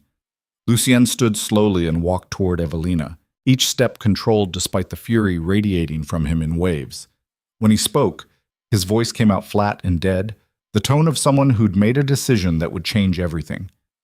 "Find Cedric. Bring him to my study. I don't care what excuse you have to use." Margo nodded once. "Yes, Your Grace." The Duke turned to Evelina, and she saw in his eyes the same cold calculation she'd witnessed that first night, the predator everyone feared looking at her with perfect clarity of purpose. "This ends today. Before the wedding. Before the contract. Before Cedric gets another chance to hurt my sister." "What are you going to do?" Lucian's smile was sharp enough to draw blood. "Whatever it takes." Then he was gone, taking the stairs 3 at a time toward his study, while Evelina stood in Seraphine's room processing the reality that the Duke of Ravenhurst had just declared war on his own family. And she was about to watch him burn everything down to protect the one person who still mattered more than survival itself. Cedric Thornwall arrived at Ravenhurst 3 hours later wearing confidence like expensive cologne and carrying the kind of smile that suggested he'd already won whatever game was being played. Evelina watched from the shadows of the second-floor gallery as Margo escorted him through the entrance hall toward Lucien's study, the cousin's boots clicking against marble with the rhythm of someone who owned the place instead of merely coveting it. He paused beneath the massive portrait of the first Duke of Ravenhurst, tilting his head as if already measuring himself for the frame. The arrogance of it made her hands clench into fists. She descended the stairs quietly, following at a distance while Cedric disappeared into the study where Lucian waited. The heavy door closed with finality that sounded like a cell locking. Evelina positioned herself near enough to hear, but far enough to avoid detection, pressing against wood paneling that smelled like centuries of secrets. Lucian's voice cut through the silence with surgical precision. "You violated my home!" Cedric's laugh came easy, unbothered by accusation. "Your home? That's amusing considering it'll be mine in 3 days when you fail to satisfy the contract. I'm getting married in 2 days. The contract will be satisfied. Will it, though? Because I've been doing some research into your blushing bride, dear cousin, and the things I've discovered are absolutely fascinating." Evelina's stomach dropped. She pressed closer to the door, every instinct screaming danger. Lucian's response came flat and dangerous. "Get to the point, Cedric. The point is that Evelina Vale doesn't exist. Not legally, anyway. The birth records Margaret Vale provided are forgeries. Beautifully done forgeries, I'll admit, but forgeries nonetheless. Your fiancé is a bastard with no legal identity, which means any marriage performed under false documentation is invalid, which means the contract remains unsatisfied, which means Ravenhurst becomes mine, and poor Seraphine gets the institutional care she's needed for years." The words landed like bullets through Evelina's chest. Birth records were forgeries. She wasn't legally real. The marriage would be invalid. Everything they'd fought for, every plan they'd built, every moment of the past 3 weeks shattered into pieces sharp enough to cut. Her mind raced backward through childhood memories, searching for proof Cedric was lying, finding only gaps where documentation should have existed. Margaret Vale had always been evasive about official papers, about birth certificates and family records, about anything that would have proven Evelina's legitimacy. Because there was nothing to prove. She'd been erased from existence before she'd ever had a chance to exist.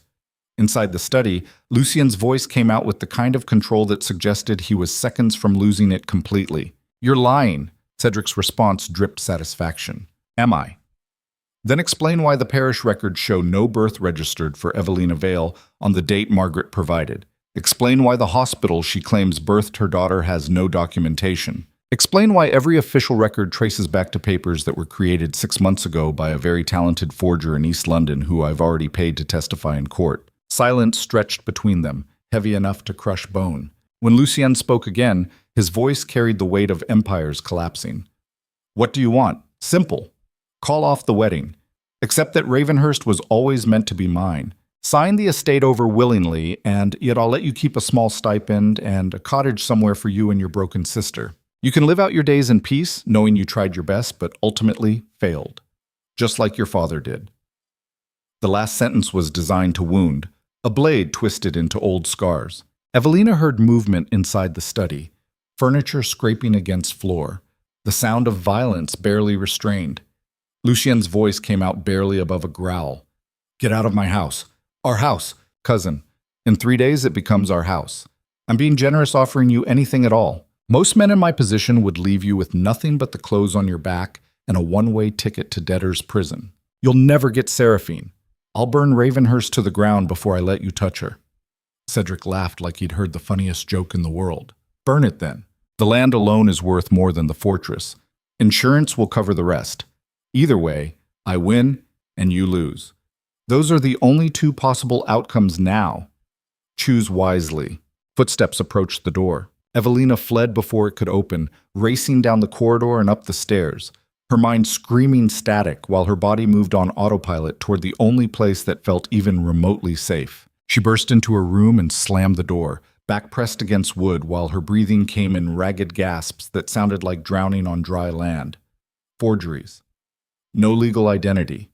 Invalid marriage. Everything she'd believed about herself. Every shred of legitimacy she'd clung to through years of Margaret Vale's abuse had been manufactured lies. She wasn't Evelina Vale because Evelina Vale had never existed outside of forged documents and convenient fictions.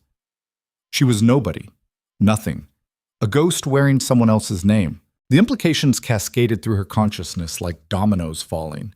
If she had no legal identity, she had no legal claim to anything. No inheritance, however small. No protection under law. No recourse if Margaret decided to simply erase her completely. And Eleanor. The thought hit like a fist to the stomach. If Evelina wasn't legally real, what did that mean for her half-sister? Were Eleanor's documents equally false? Was she protected, or was she just as vulnerable as Evelina to being disappeared the moment she became inconvenient? Evelina slid down the door until she was sitting on expensive carpet that probably cost more than her entire fabricated existence, hands shaking so badly she had to press them against her knees to stop the tremors. She'd destroyed everything. Her presence here hadn't saved Ravenhurst. It had condemned it. Lucien had pinned his entire strategy on a marriage that could never be legal to a woman who didn't legally exist, all because Evelina had been too much of a coward to question why Margaret Vale had been so eager to sign those contract documents. The door opened without warning. Lucien stood in the threshold looking like a man who just watched his world end. His jacket was gone, his shirt collar open, his hair disheveled like he'd been running his hands through it repeatedly. But his eyes were what stopped Evelina's breath entirely. Winter storms had turned to something colder, something that looked past fury into the territory where emotion became dangerous enough to kill. He stepped inside and closed the door with careful precision, each movement controlled despite the violence radiating from him in waves. His voice when he spoke was flat as execution orders. Is it true? Evelina wanted to lie, wanted to protect herself with denial, wanted to do anything except confirm the truth that would destroy whatever fragile thing they'd built together. But lies had created this mess. Truth was the only thing left worth trying. I don't know. Margaret never showed me birth records. She always said they were lost in a fire. I never questioned it because questioning Margaret ended badly. But if Cedric found evidence, if he has testimony from the forger, then yes, probably. I'm probably not real. The words tasted like ash. Lucian stared at her for 5 full seconds that felt like years. Then he moved to the window and stood there in silence, shoulders rigid, hands clenched at his sides hard enough that his knuckles went white. When he finally spoke, his voice came out rough as gravel over broken glass. Do you have any idea what you've done? It wasn't really a question, but Evelina answered anyway. I destroyed your last chance to save Seraphine. I know. I'm sorry doesn't begin to cover it, but I'm sorry anyway. Sorry. He turned from the window and the expression on his face made Evelina's blood run cold. This was the Duke of Ravenhurst everyone feared, the predator with zero mercy, the man who'd survived by being colder than anyone who'd tried to destroy him. Sorry doesn't satisfy contracts, Miss Vale. Sorry doesn't keep my sister out of institutions. Sorry doesn't prevent Cedric from taking everything I've spent 7 years protecting. Sorry is the most useless word in the English language, and I don't want to hear it from you ever again. Each sentence landed like a physical blow. Evelina forced herself to stand, to meet his fury without flinching, even though every instinct screamed to run. Then tell me what you do want. Tell me how to fix this. You can't fix this. There is no fixing this. The contract expires in 3 days. Without a legal marriage, I lose Ravenhurst. Without Ravenhurst, Seraphine becomes Cedric's property to dispose of however he sees fit.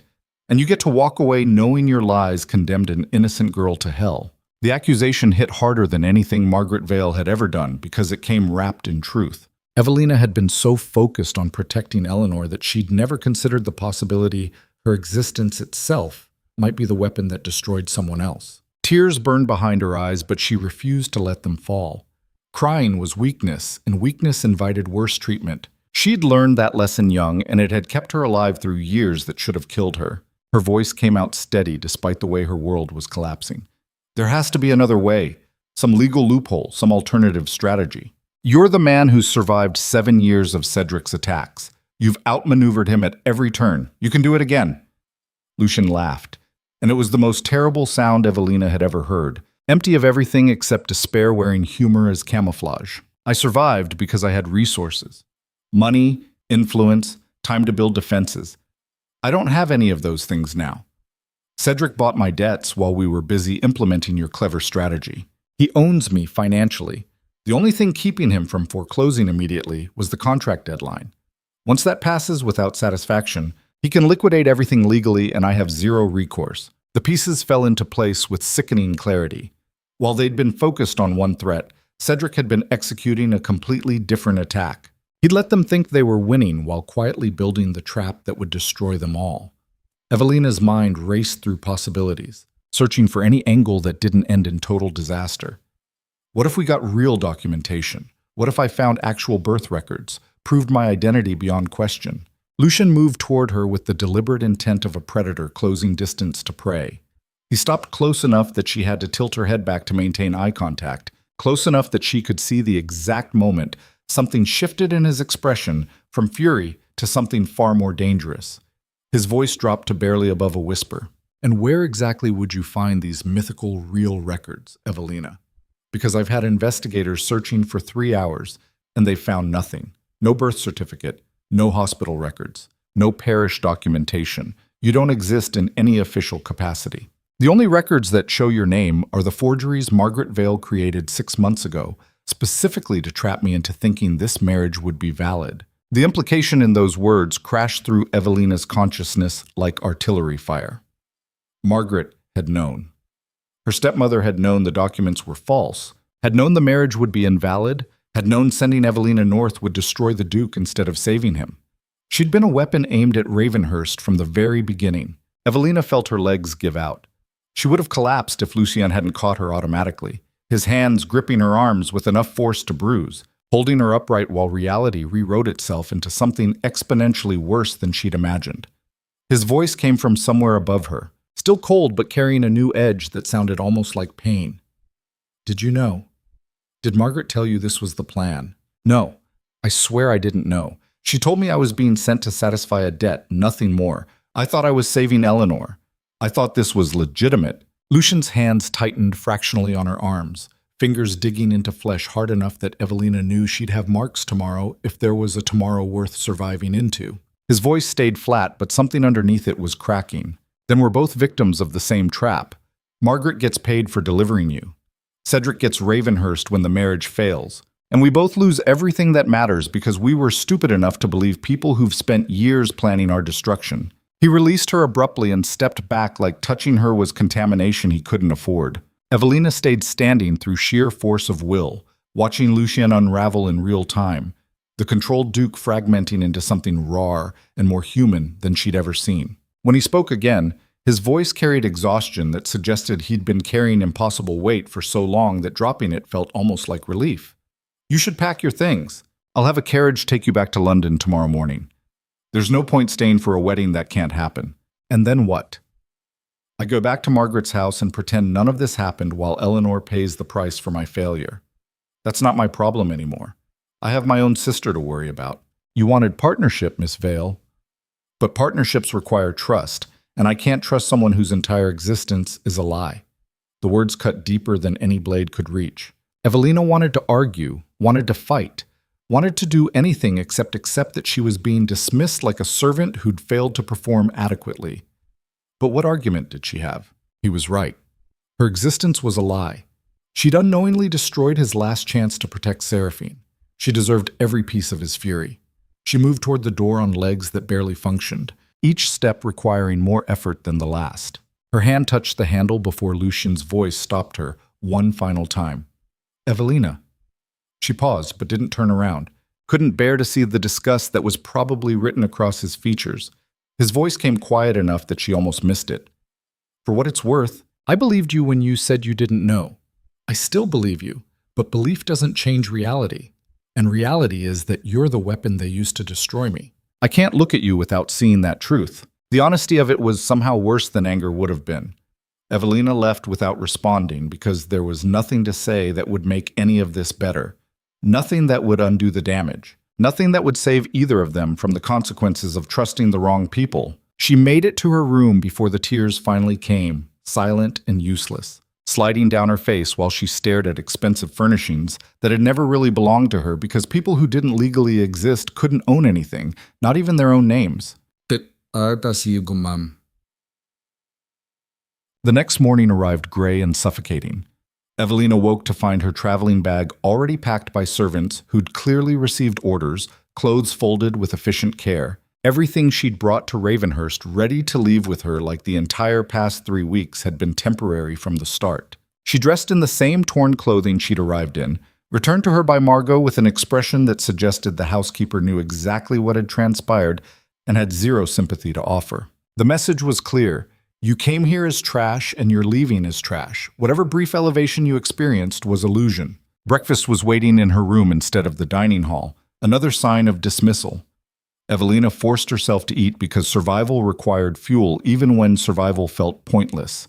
She was finishing coffee that tasted like punishment when the door opened without warning. Seraphine stood in the threshold wearing one of her simple dresses, her hair loose around her shoulders, her eyes carrying the particular clarity that suggested this was one of the good mornings where reality cooperated with her perception.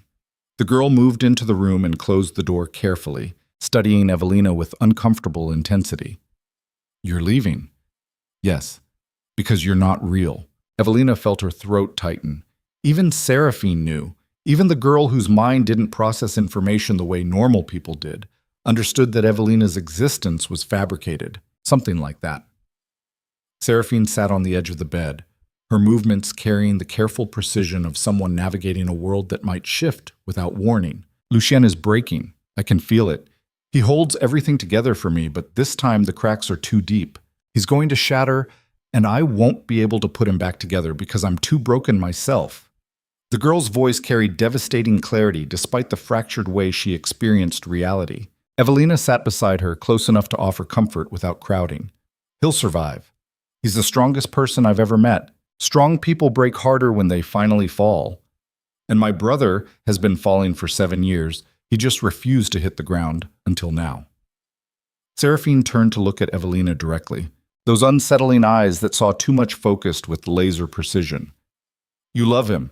It wasn't a question, but Evelina answered anyway, the truth slipping out before she could stop it. I think I was starting to. Then fight for him. There's nothing to fight with. I'm not real. The marriage can't be legal. Cedric wins. The girl's mouth curved into something that almost resembled a smile, but carried too much sadness to complete the expression. You're thinking like someone who believes the rules matter. But rules are just agreements people make to avoid chaos. And sometimes chaos is the only answer when the rules are designed to destroy you. Before Evelina could ask what that meant, Seraphine stood and moved to the door with the same careful precision. She paused with her hand on the handle. The East Library has records. Old records, from before the fire, before people started caring about documentation. If you're brave enough to look. Then she was gone, leaving Evelina alone with cryptic advice that might mean everything or nothing depending on whether Seraphine's good morning lasted long enough to trust her guidance. But what other options existed?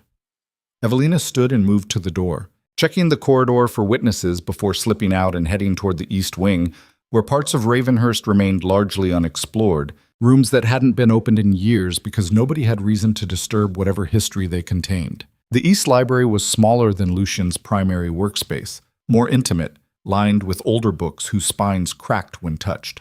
Dust covered most surfaces, suggesting nobody had cleaned here in months, maybe years. Portraits of dead Dravens watched from walls with the same judgment they'd shown in the main halls. Evelina searched systematically, opening drawers and cabinets, pulling books off shelves to check for hidden compartments the way desperate people did when running out of time and options. She found it in the third cabinet behind a false back panel, a collection of leather-bound ledgers marked with dates going back over a century.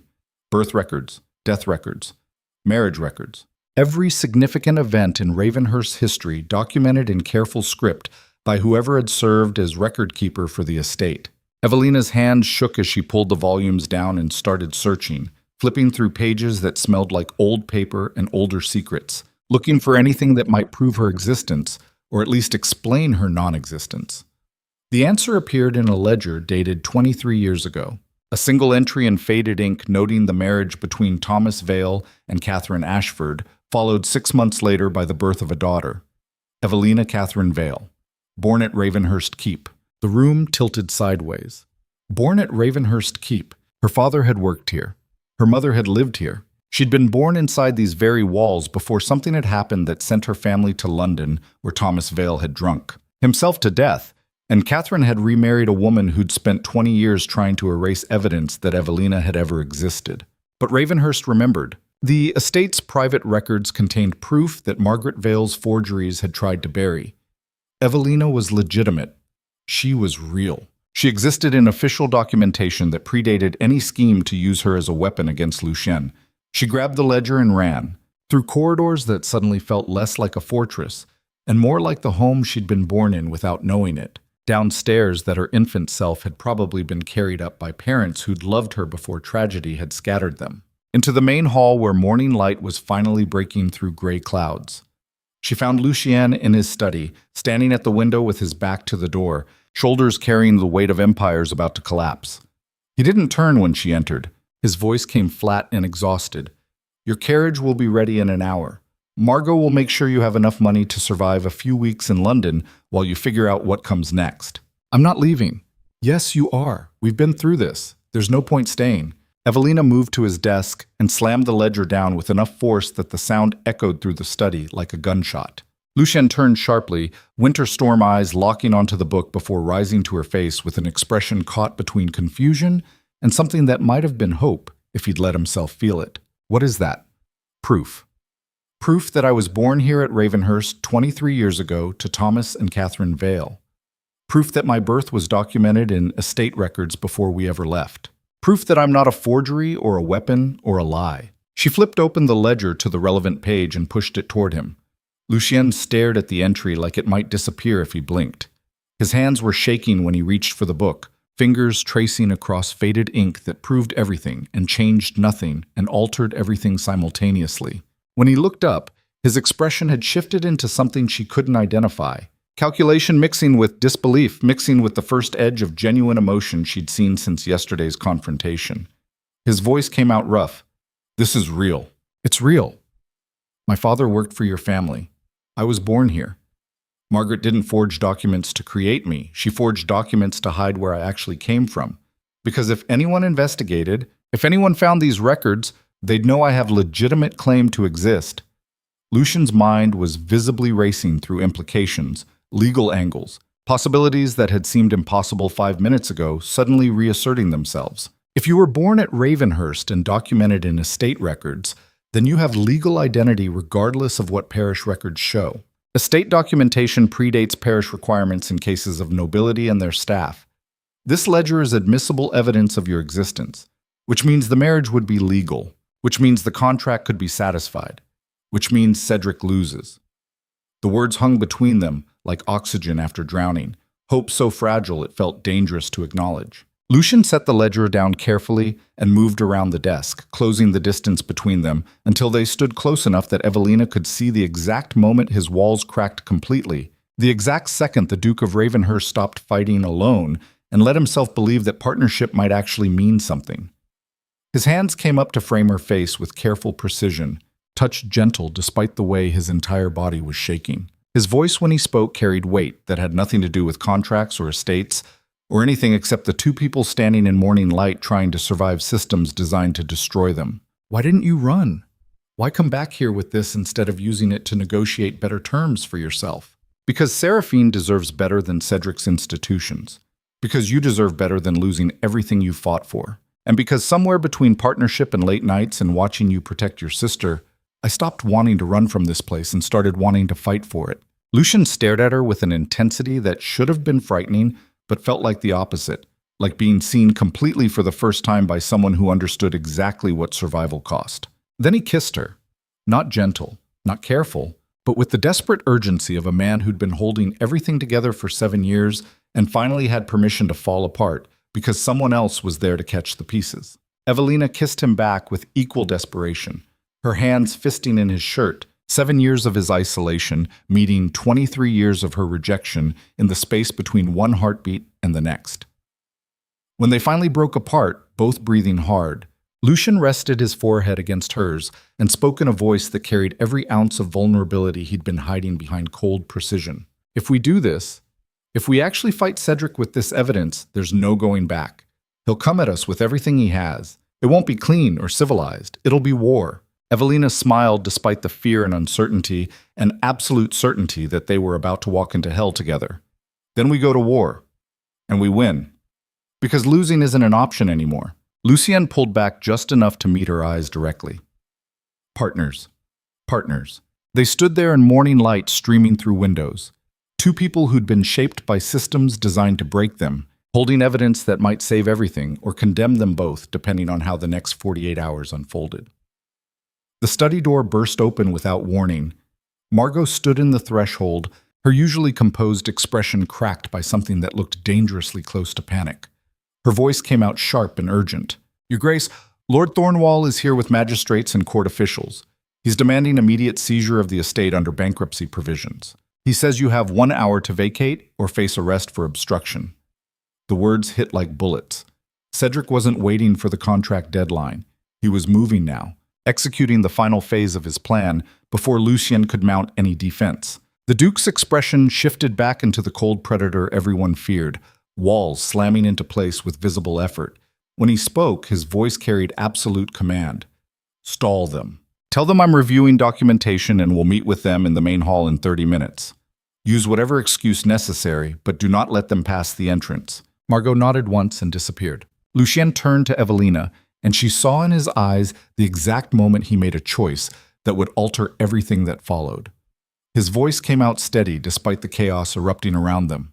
Get this ledger to my lawyer in London. His name is Harrison Perth. His office is on Fleet Street.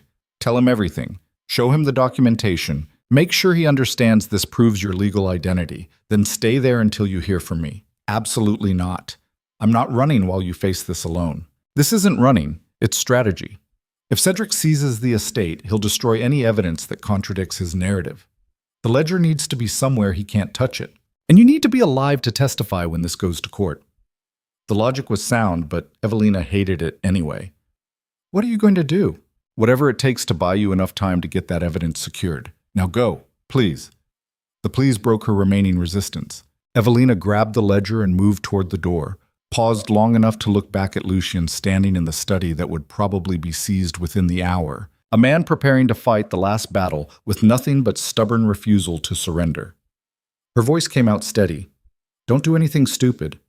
His response carried the ghost of a smile. Stupid is all I have left. Then she was running, through corridors that had become a battlefield, past servants who watched with the kind of fear that suggested they knew the fortress was falling, out to the stables where she found a horse, already saddled like Margo had anticipated this exact need. Evelina rode through Ravenhurst gates as magistrates and court officials swarmed the entrance, Cedric's satisfied smile visible even at a distance, his victory so close he could taste it. But he didn't have the ledger. He didn't have the proof. And he didn't know that the weapon he'd aimed at Lucian Draven had just transformed into the blade that would cut his throat. She rode hard toward London, the leather-bound book pressed against her chest like armor, racing against a clock that was running out while behind her the Duke of Ravenhurst prepared to face an army with nothing but pride and the desperate hope that the woman he'd bought as property had just become the only thing standing between him and total destruction. The ride to London took 6 hours that felt like 6 years. Evelina pushed the horse harder than she should have, the animal's breath coming in ragged gasps that matched her own by the time the city's smoke-stained skyline appeared through gray afternoon light. Her thighs burned from hours in the saddle, her hands blistered from gripping reins with the desperate intensity of someone racing against time itself. The ledger remained pressed against her ribs beneath her cloak, leather binding digging into skin hard enough to leave marks that would probably scar. Physical pain was irrelevant when everything Lucien had fought 7 years to protect was being stripped away by magistrates and a cousin whose patience had finally run out. She found Fleet Street as the sun began its descent toward buildings that blocked most natural light from reaching the street level. Harrison Perth's office occupied the 3rd floor of a structure that looked like it had been built during the previous century and maintained through sheer stubbornness since. The brass nameplate beside the door was tarnished but legible, announcing the presence of legal expertise with the understated confidence of someone who'd spent decades winning cases that mattered. Evelina dismounted on legs that barely functioned and climbed stairs that seemed designed to test whether clients were serious enough about their legal problems to endure physical suffering for. Solutions. By the time she reached the 3rd floor, her vision was graying at the edges from exhaustion and dehydration and the bone-deep certainty that she was already too late. The office door stood open. Inside, a man in his 60s worked at a desk covered in enough paperwork to suggest he defended half of London's population simultaneously. Gray hair receded from a forehead marked by decades of concentration. Reading glasses perched on a nose that had probably been broken at least twice. He looked up when Evelina appeared in the doorway, his expression shifting from mild annoyance at interruption to sharp assessment when he registered her condition. His voice carried the clipped precision of someone who didn't waste words. If you're here about a will, I'm booked for 3 months. If you're here about property disputes, I refer those to Jenkins down the hall. If you're here about anything else, you have 2 minutes to convince me it's worth my time. Evelina stepped into the office and pulled the ledger from beneath her cloak, slamming it onto his desk with enough force that several stacks of papers shifted dangerously. Her voice came out hoarse from hours of breathing cold air. I'm here because the Duke of Ravenhurst is being destroyed by his cousin using forged evidence and bankruptcy manipulation. And this ledger contains proof that invalidates Lord Thornwall's entire legal strategy. Lucien said you're the only lawyer in London competent enough to stop this before Ravenhurst gets seized and his sister ends up institutionalized. Harrison Perth stared at her for 3 full seconds. Then he stood, removed his reading glasses, and gestured toward a chair with the kind of calm that suggested artillery fire wouldn't rattle him. Sit before you collapse. Start from the beginning. Leave nothing out. Evelina sat and talked for 20 minutes straight, her words tumbling out in a cascade that covered everything from Margaret Vale's contract to Cedric's. Infiltration to the discovery that her own existence had been weaponized against the man she'd been sent to save. Perth listened without interrupting, his expression never changing even when she described finding birth records that proved she'd been born at Ravenhurst itself. When she finished, silence settled over the office like dust after an explosion. The lawyer opened the ledger and studied the relevant entries with the kind of focused intensity that suggested he was seeing angles and implications invisible to normal people. His fingers traced across faded ink, checking dates and signatures and details that would determine whether any of this mattered in court. Finally, he looked up, and Evelina saw in his eyes the same calculation she'd witnessed in Lucien's, the weighing of odds against necessity, strategy against desperation. His voice came measured and precise. This changes everything and nothing simultaneously. The ledger proves your legal identity, which validates the marriage contract. But Lord Thornwall has already initiated seizure proceedings under bankruptcy provisions. Even if we can prove the marriage satisfies the inheritance contract, we still have to address the debt problem before magistrates hand Ravenhurst over to creditors. How long do we have? Perth checked a clock on his desk that probably cost more than Evelina's fabricated childhood. Court convenes at 9 tomorrow morning. Thornwall will push for immediate judgment. If the magistrates rule in his favor, Ravenhurst transfers to creditor control by noon. Once that happens, overturning the decision becomes exponentially harder regardless of what contracts say. So we have less than 18 hours. We have less than 18 hours to build a legal defense that counteracts months of Thornwall's preparation. Most lawyers would call that impossible. Evelina leaned forward, every ounce of exhaustion transformed into something sharper. But you're not most lawyers. Lucian wouldn't have sent me here if he thought this was hopeless. Perth's mouth curved into something that might have been a smile in another context. The Duke has always had excellent judgment about who to trust in crisis situations. It's one of the reasons he's survived this long against a cousin who's been trying to destroy him since they were children. The lawyer stood and moved to a cabinet that looked older than the building itself, pulling out files marked with Ravenhurst's seal.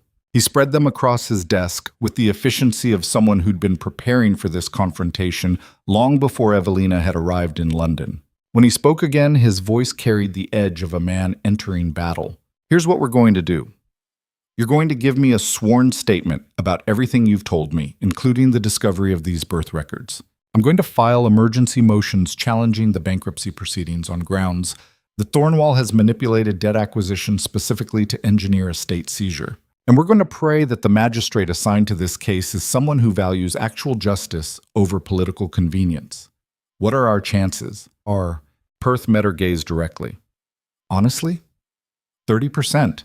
Maybe 40% if we get lucky with the magistrate assignment. Thornwall has spent years building political capital. He has allies in Parliament, influence with court officials, and enough money to buy favorable testimony. We have one ledger and the testimony of a woman whose existence he's already challenged publicly.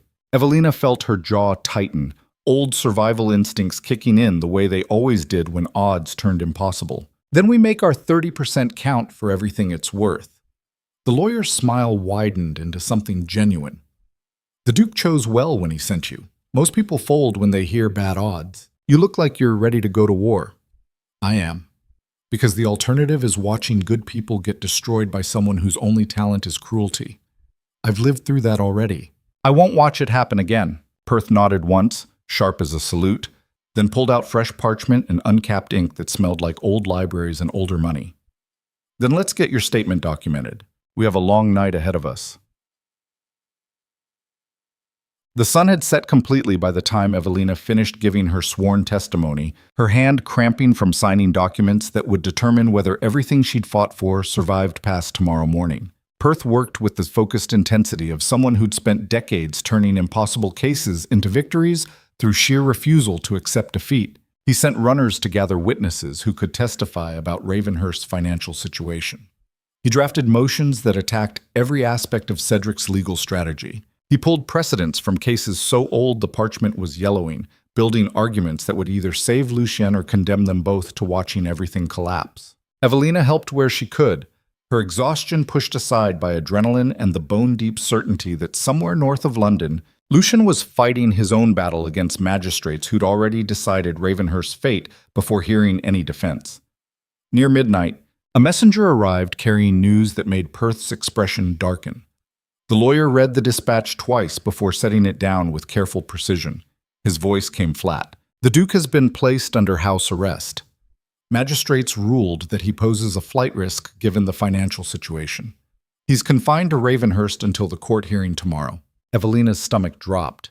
That's illegal. You can't arrest someone for debts they haven't been convicted of failing to pay. You can if the magistrate is in Thornwall's pocket and willing to stretch legal interpretation to its breaking point. This is a message. Cedric wants us to know he controls the board. Then we change the game entirely. Perth looked at her with something approaching curiosity. How? Evelina's mind raced through possibilities, searching for angles that didn't rely on playing by rules Cedric had already rigged in his favor. The answer came with the clarity of someone who'd spent years surviving in systems designed to destroy her. Her voice came out steady. Thornwall's strategy depends on everyone believing Ravenhurst is bankrupt and the Duke is incompetent. What if we prove both assumptions wrong publicly before the court hearing even starts? The lawyer leaned back in his chair, attention fully focused. Explain. We have documentation showing Ravenhurst generated significant revenue in the past 3 weeks through timber contracts, mineral leases, and agricultural agreements. Those aren't the actions of a bankrupt estate. They're the actions of a functioning enterprise being systematically sabotaged by someone trying to acquire it through manufactured crisis. Perth's eyes narrowed with the kind of interest that suggested he was seeing the angle. You want to go public? Force Thornwall to defend his position in the court of public opinion before the legal hearing.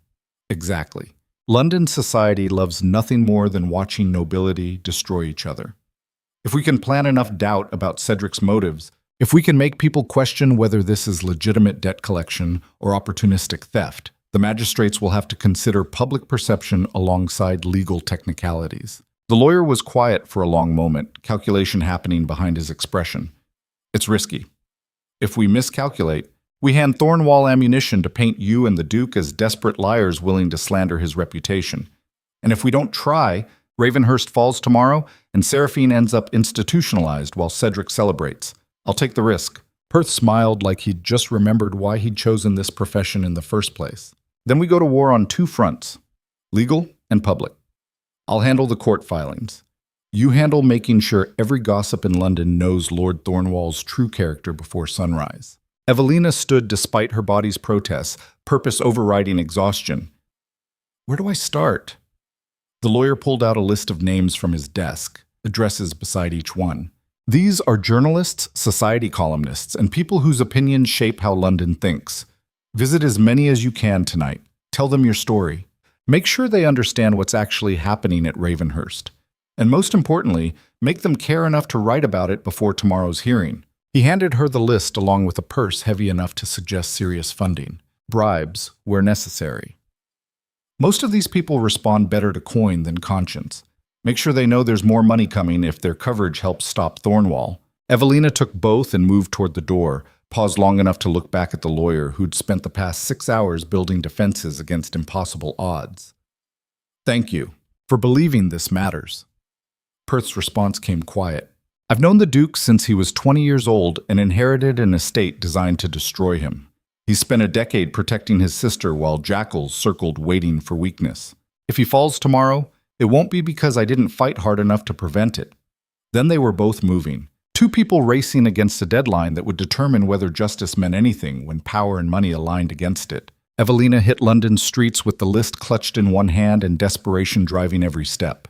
She visited addresses in neighborhoods that ranged from respectable to dangerous, knocking on doors at hours when decent people were sleeping, bribing servants to wake employers who controlled what London society believed about itself. The first 3 journalists turned her away with varying degrees of hostility. The fourth listened long enough to hear Margaret Vale's name and demanded triple the offered bribe. The fifth was a woman who'd spent 20 years exposing nobility's corruption and needed zero convincing that Cedric Thornwall was exactly the kind of predator who deserved public destruction.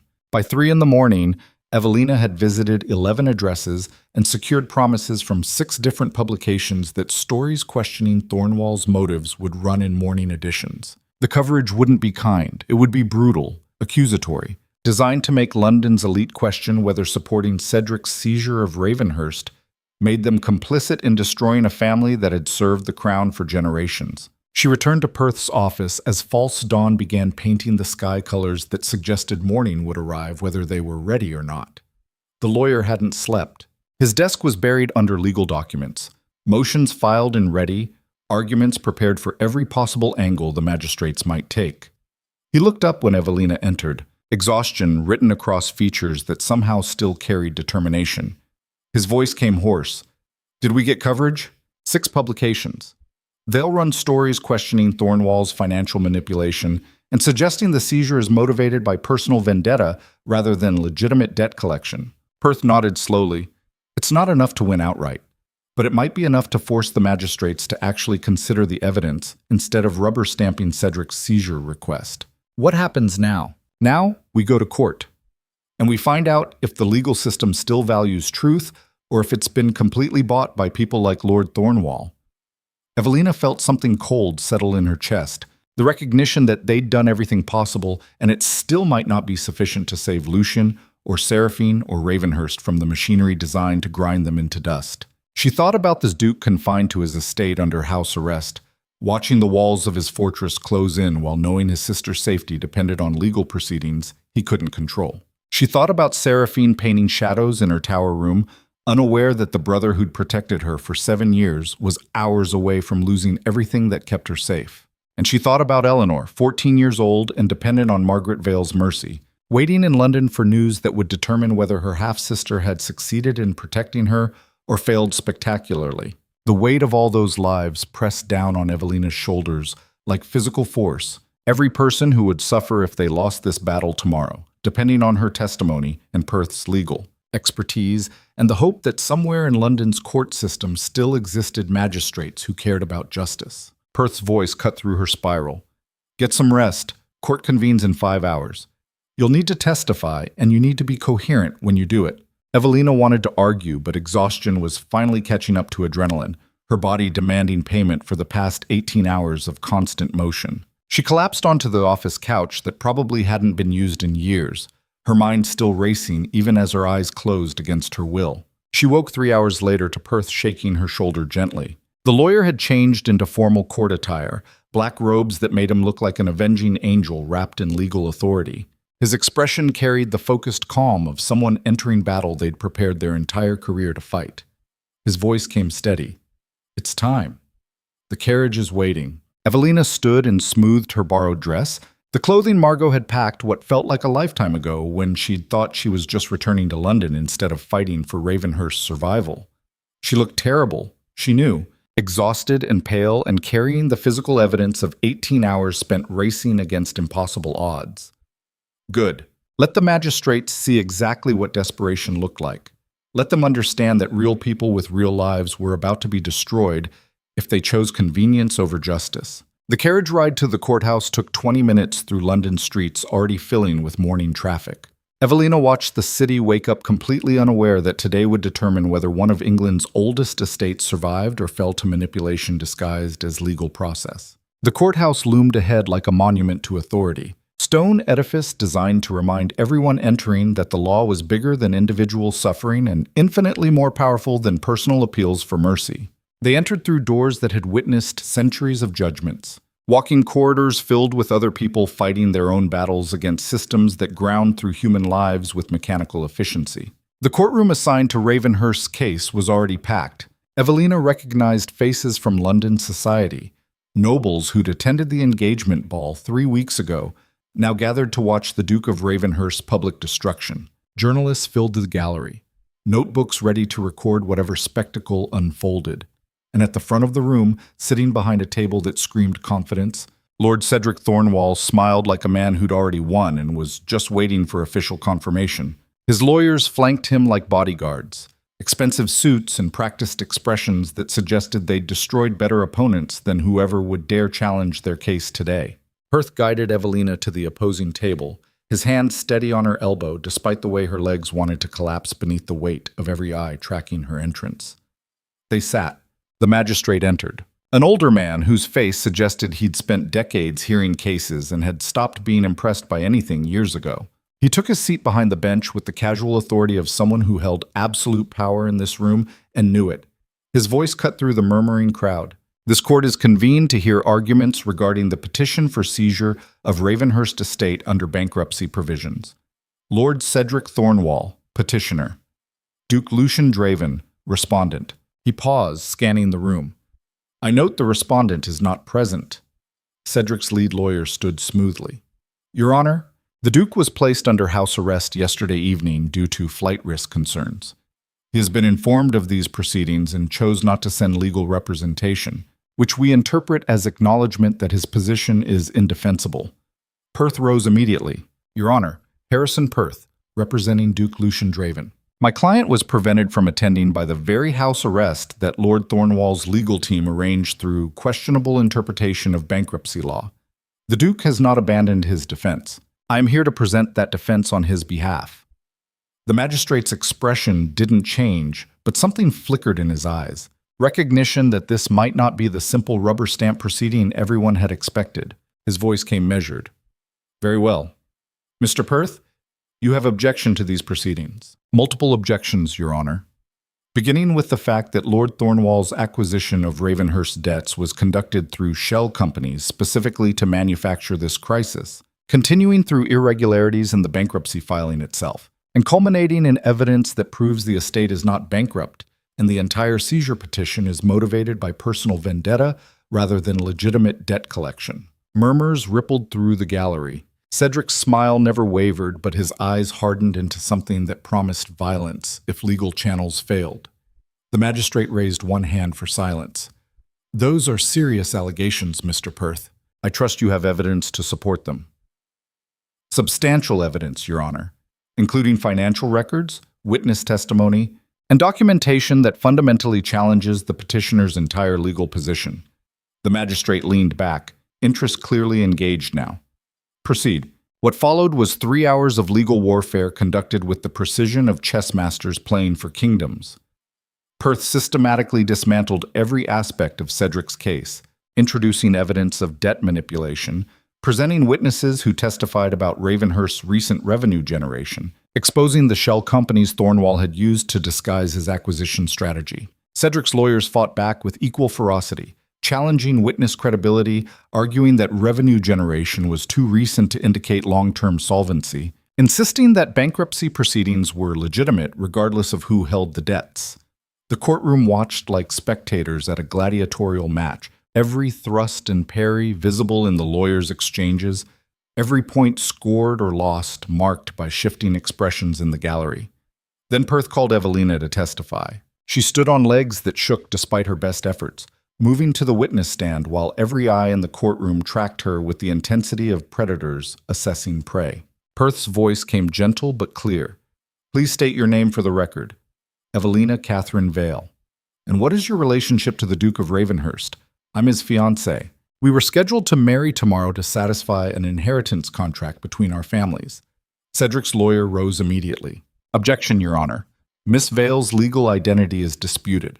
We have evidence that her birth documentation is forged, which would invalidate any marriage and render her testimony irrelevant to these proceedings. Perth turned to face the opposing counsel. That evidence was based on absence of parish records. We have since discovered estate documentation that proves Miss Vale was born at Ravenhurst itself 23 years ago, making her legal identity unquestionable regardless of what parish records show. He produced the ledger, walking it to the magistrate's bench. The courtroom erupted. Nobles whispered furiously to each other. Journalists scribbled notes with frantic energy. Cedric's confident smile finally cracked, his expression shifting into something that looked dangerously close to panic. The magistrate studied the ledger in silence that stretched long enough to suffocate. When he finally looked up, his voice carried weight that suggested the entire case had just pivoted on evidence nobody had anticipated. This appears to be authentic estate documentation predating parish record requirements. If verified, it would indeed establish Miss Vale's legal identity independent of the forged documents Lord Thornwall referenced. He fixed Cedric with a stare that could have frozen oceans. Did you know about these estate records when you challenged Miss Vale's identity? Thornwall's lawyer answered quickly. Your Honor, we conducted thorough investigation of available parish records. Estate documentation was not part of our research scope. Because you didn't want to find evidence that contradicted your narrative, the magistrate said flatly. This court does not appreciate legal teams that cherry-pick evidence to support predetermined conclusions while ignoring contradictory documentation. He turned to Perth. Continue your examination. The lawyer guided Evelina through her testimony, each question designed to establish Ravenhurst's stability, Cedric's manipulation, and the fact that seizure would harm innocent parties, including Seraphine, whose care depended on the estate's survival. Evelina answered with steady precision despite the way her heart hammered against her ribs, despite the way Cedric's eyes tracked her with murder poorly disguised as legal interest. When Perth finished, Thornwall's lawyer approached for cross-examination. His voice came smooth as poison. Miss Vale, you claim to care deeply about Ravenhurst's survival, but isn't it true that you only met the Duke 1 month ago after being sold to him by your stepmother to satisfy debts? I wasn't sold. I was sent to fulfill a contract you had no say in, a contract that treated you as property. Why should this court believe you have genuine interest in the estate's survival rather than personal interest in maintaining your sudden elevation to potential duchess? Evelina met his gaze directly. Because I've seen what happens when powerful people destroy families for profit. My stepmother did it to me. Lord Thornwall is trying to do it to the Duke and his sister. I don't care about being a duchess. I care about stopping predators who hide cruelty behind legal language. The answer landed hard enough that murmurs rippled through the gallery again. Cedric's lawyer tried several more angles, attempting to discredit her testimony. But Evelina had spent 23 years surviving people who tried to break her. One lawyer asking hostile questions was nothing compared to Margaret Vale's years of abuse. She left the witness stand intact. Her testimony entered into record, her credibility established despite every attempt to destroy it. The magistrate called for closing arguments. Cedric's legal team spent 20 minutes arguing that regardless of new evidence, the debts were real and bankruptcy proceedings were legitimate channels for addressing them. Perth spent 30 minutes systematically proving that Thornwall had manipulated every aspect of the situation to engineer crisis where none would naturally exist, that Ravenhurst was solvent and functional, and that seizure would serve no legitimate purpose except transferring wealth from one noble to another through exploitation of legal technicalities. When both sides finished, silence settled over the courtroom like dust after battle. The magistrate studied documents spread before him, calculation happening behind an expression that revealed nothing. Finally, he spoke. "This court will recess for 2 hours while I review the evidence presented. Both parties will return at 2 o'clock for judgment." The gavel fell like a gunshot. People began filing out, conversations erupting the moment they cleared the courtroom doors. Evelina sagged against the table, every ounce of adrenaline draining away now that testimony was complete. Perth's hand settled on her shoulder. "You did well. Better than well. You gave us a fighting chance. Is it enough?" The lawyer's expression carried grim honesty.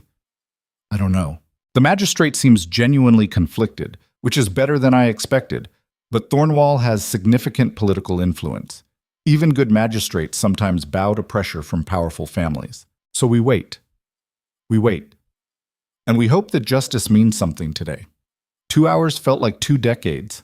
Evelina and Perth waited in a small room adjacent to the courthouse, neither speaking much, both processing the reality that everything now depended on one man's interpretation of evidence and law.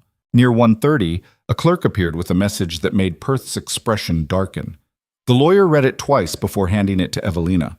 Her hands shook as she processed words that transformed dread into something approaching terror. The message was from Ravenhurst. Seraphine had suffered a complete breakdown during the night. Doctors were recommending immediate institutionalization. Magistrates local to the estate were preparing emergency commitment orders that would transfer her to an asylum within 24 hours, regardless of how London's bankruptcy proceedings concluded. Cedric's final play. If he couldn't get Ravenhurst through the court hearing, he'd get Seraphine committed, which would give him grounds to petition for estate control on the basis that Lucien was unfit to manage both property and his sister's care. Evelina looked at Perth with growing horror. He planned this. He knew we'd fight the bankruptcy angle, so he attacked from a different direction. Even if we win today, he wins tomorrow by taking Seraphine. The lawyer's jaw tightened. We need to get word to the Duke. He needs to know what's happening before those commitment orders get signed. How? He's under house arrest. Any message we send gets screened by the same magistrates approving Seraphine's commitment. Then we pray the Duke is smart enough to see this coming and has prepared contingencies we don't know about. The words offered zero comfort. They returned to the courtroom at 2 o'clock, both carrying the weight of understanding that victory in one battle might mean nothing if they'd already lost the war. The magistrate entered. The room fell silent. He took a seat and surveyed the crowd with an expression that suggested whatever judgment he'd reached had been difficult to arrive at and would please absolutely nobody. When he spoke, his voice carried the weight of authority that would reshape lives with syllables. After careful review of all evidence presented, this court finds that Lord Thornwall's petition for seizure of Ravenhurst estate under bankruptcy provisions is denied. Evelina's breath caught. The magistrate continued. The evidence shows clear manipulation of debt acquisition for purposes of engineering crisis rather than legitimate collection. Furthermore, recent financial documentation proves the estate is generating revenue and is not in the state of insolvency required for bankruptcy proceedings. Lord Thornwall's petition is dismissed with prejudice, meaning it cannot be refiled on the same grounds. Victory. They'd won. But the magistrate wasn't finished. However, this court notes that separate proceedings regarding the mental competency and care requirements of Miss Seraphine Draven are being conducted by local magistrates at Ravenhurst. Those proceedings fall outside this court's jurisdiction and will proceed independently. This judgment addresses only the bankruptcy petition and does not impact other legal matters concerning the estate or its residents. The words were careful, legal, and absolutely devastating. They'd saved Ravenhurst from Cedric's financial attack only to watch him execute the second phase of his strategy through Seraphine's forced commitment. The magistrate's gavel fell. The hearing was over. Cedric stood and walked toward the exit, pausing long enough to look directly at Evelina with a smile that promised this was far from finished. His voice came quiet enough that only she could hear. Tell the Duke I'll take excellent care of his sister. The asylum I've selected is very accommodating. She'll spend the rest of her life in comfort, never bothering anyone again." Then he was gone, leaving Evelina standing in a courtroom they'd won while losing everything that actually mattered. Perth's voice came from beside her. "We need to move, now. If we ride hard, we can reach Ravenhurst before the commitment orders get executed. Maybe we can stop this before it's too late." Evelina turned to the lawyer who'd fought impossible odds and somehow pulled victory from certain defeat. Her voice came steady despite the chaos erupting around her heart. "Then let's ride. Because this war isn't over until Seraphine is safe, and Cedric learns exactly what happens when you corner people who have nothing left to lose." They ran. The ride back to Ravenhurst was faster than the journey to London had been, desperation lending speed to exhausted horses and riders who understood that minutes might determine whether Seraphine. Draven spent the rest of her life drugged into silence in an institution designed to erase inconvenient people. Evelina and Perth pushed through darkness that felt thicker than it should have, the lawyer proving surprisingly competent in the saddle for someone who spent most of his life behind a desk. They spoke little during the journey, both conserving energy for whatever confrontation waited at the estate, both processing the reality that winning in court meant nothing if Cedric's backup strategy succeeded. The fortress appeared near midnight, black stone rising from cliffs like a monument to everything they were fighting to preserve. But something was wrong. Evelina felt it the moment Ravenhurst came into view, wrongness hanging in the air like smoke after battle. Too many lights. The estate blazed with illumination that suggested crisis or celebration, windows glowing across multiple floors when most of the fortress should have been dark at this hour. Carriages crowded the entrance, official-looking vehicles bearing seals that made Evelina's stomach drop. They'd arrived too late. The commitment proceedings had already begun.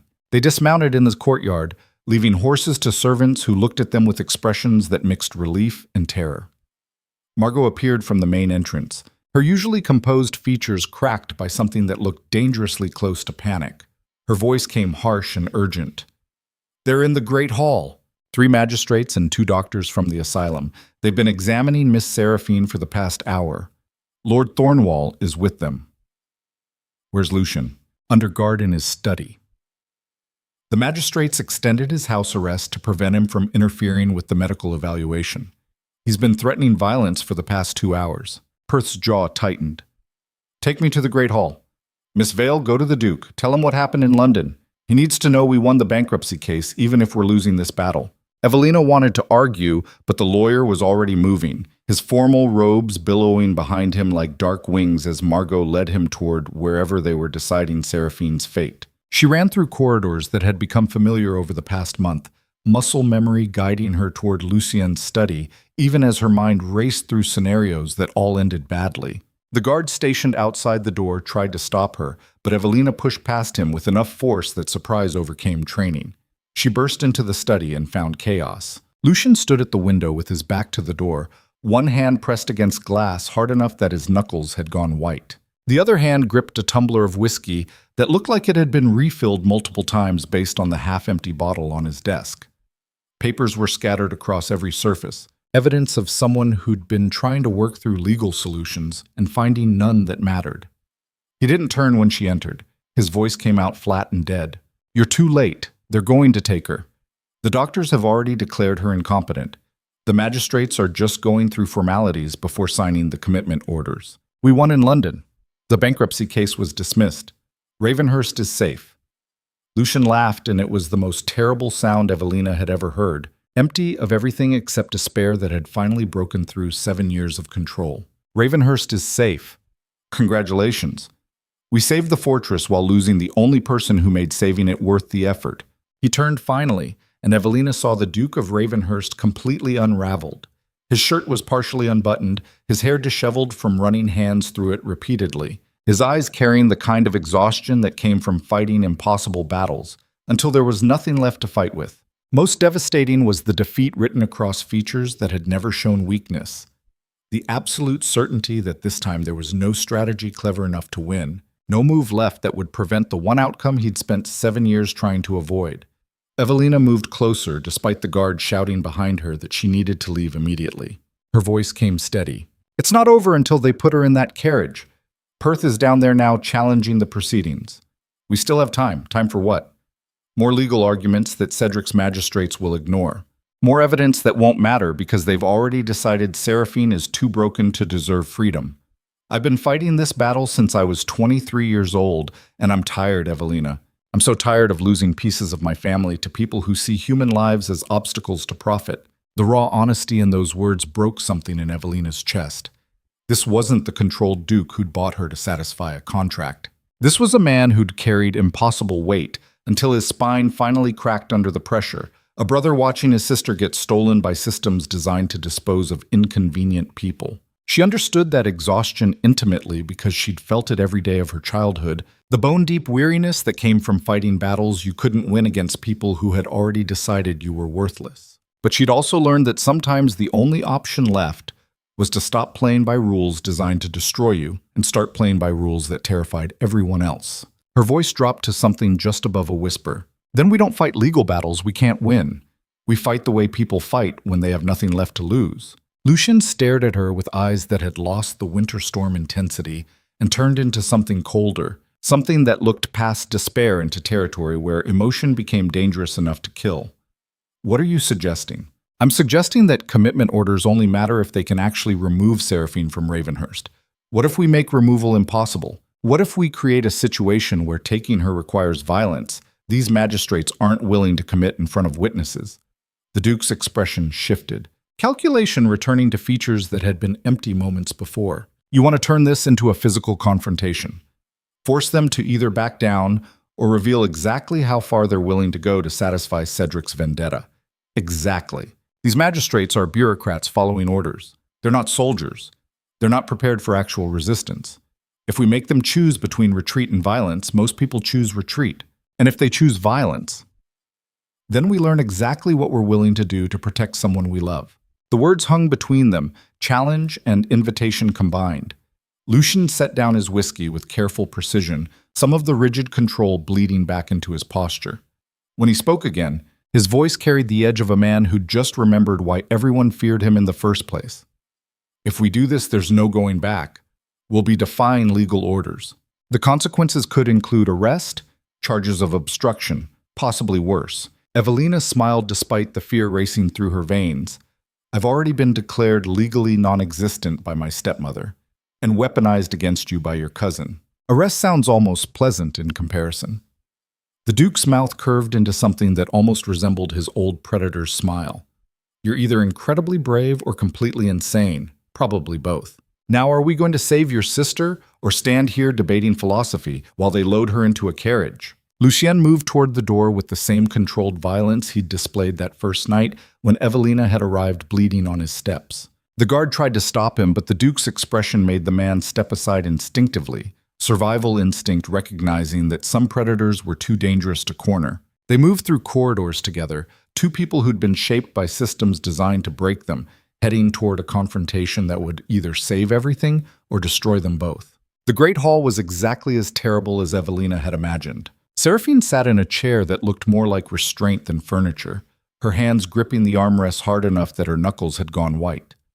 Two doctors flanked her like wardens, their expressions carrying the professional detachment of people who'd committed hundreds of inconvenient patients to institutions and stopped seeing them as human years ago. Three magistrates occupied a table positioned like a tribunal, documents spread before them waiting for signatures that would erase Seraphine from free society. And behind them all, wearing satisfaction like expensive cologne, Lord Cedric Thornwall smiled with the confidence of someone who'd finally won after years of patience. Perth stood before the magistrates arguing something that was clearly falling on deaf ears, his voice carrying frustration that suggested he'd been fighting this battle for the past hour and losing ground with every word. The entire scene stopped when Lucien entered. The Duke's presence filled the hall, the way storms filled skies, immediate and undeniable, every eye tracking him with the kind of attention people gave to dangerous animals loose in civilized spaces. Cedric's smile widened. His voice carried false warmth. Cousin, how kind of you to join us, though I'm afraid the proceedings are nearly concluded. The doctors have completed their evaluation, and the magistrates are preparing to sign the commitment orders. Seraphine will be transported to Ashcroft Asylum tonight, where she'll receive the professional care she's needed for years. Lucien ignored him completely, moving to his sister with the kind of focused intensity that suggested everything else in the room had stopped existing. He knelt beside Seraphine's chair, his voice dropping to something only she could hear. The girl's eyes focused on her brother with the particular clarity that suggested this was one of the good moments where reality cooperated with her perception.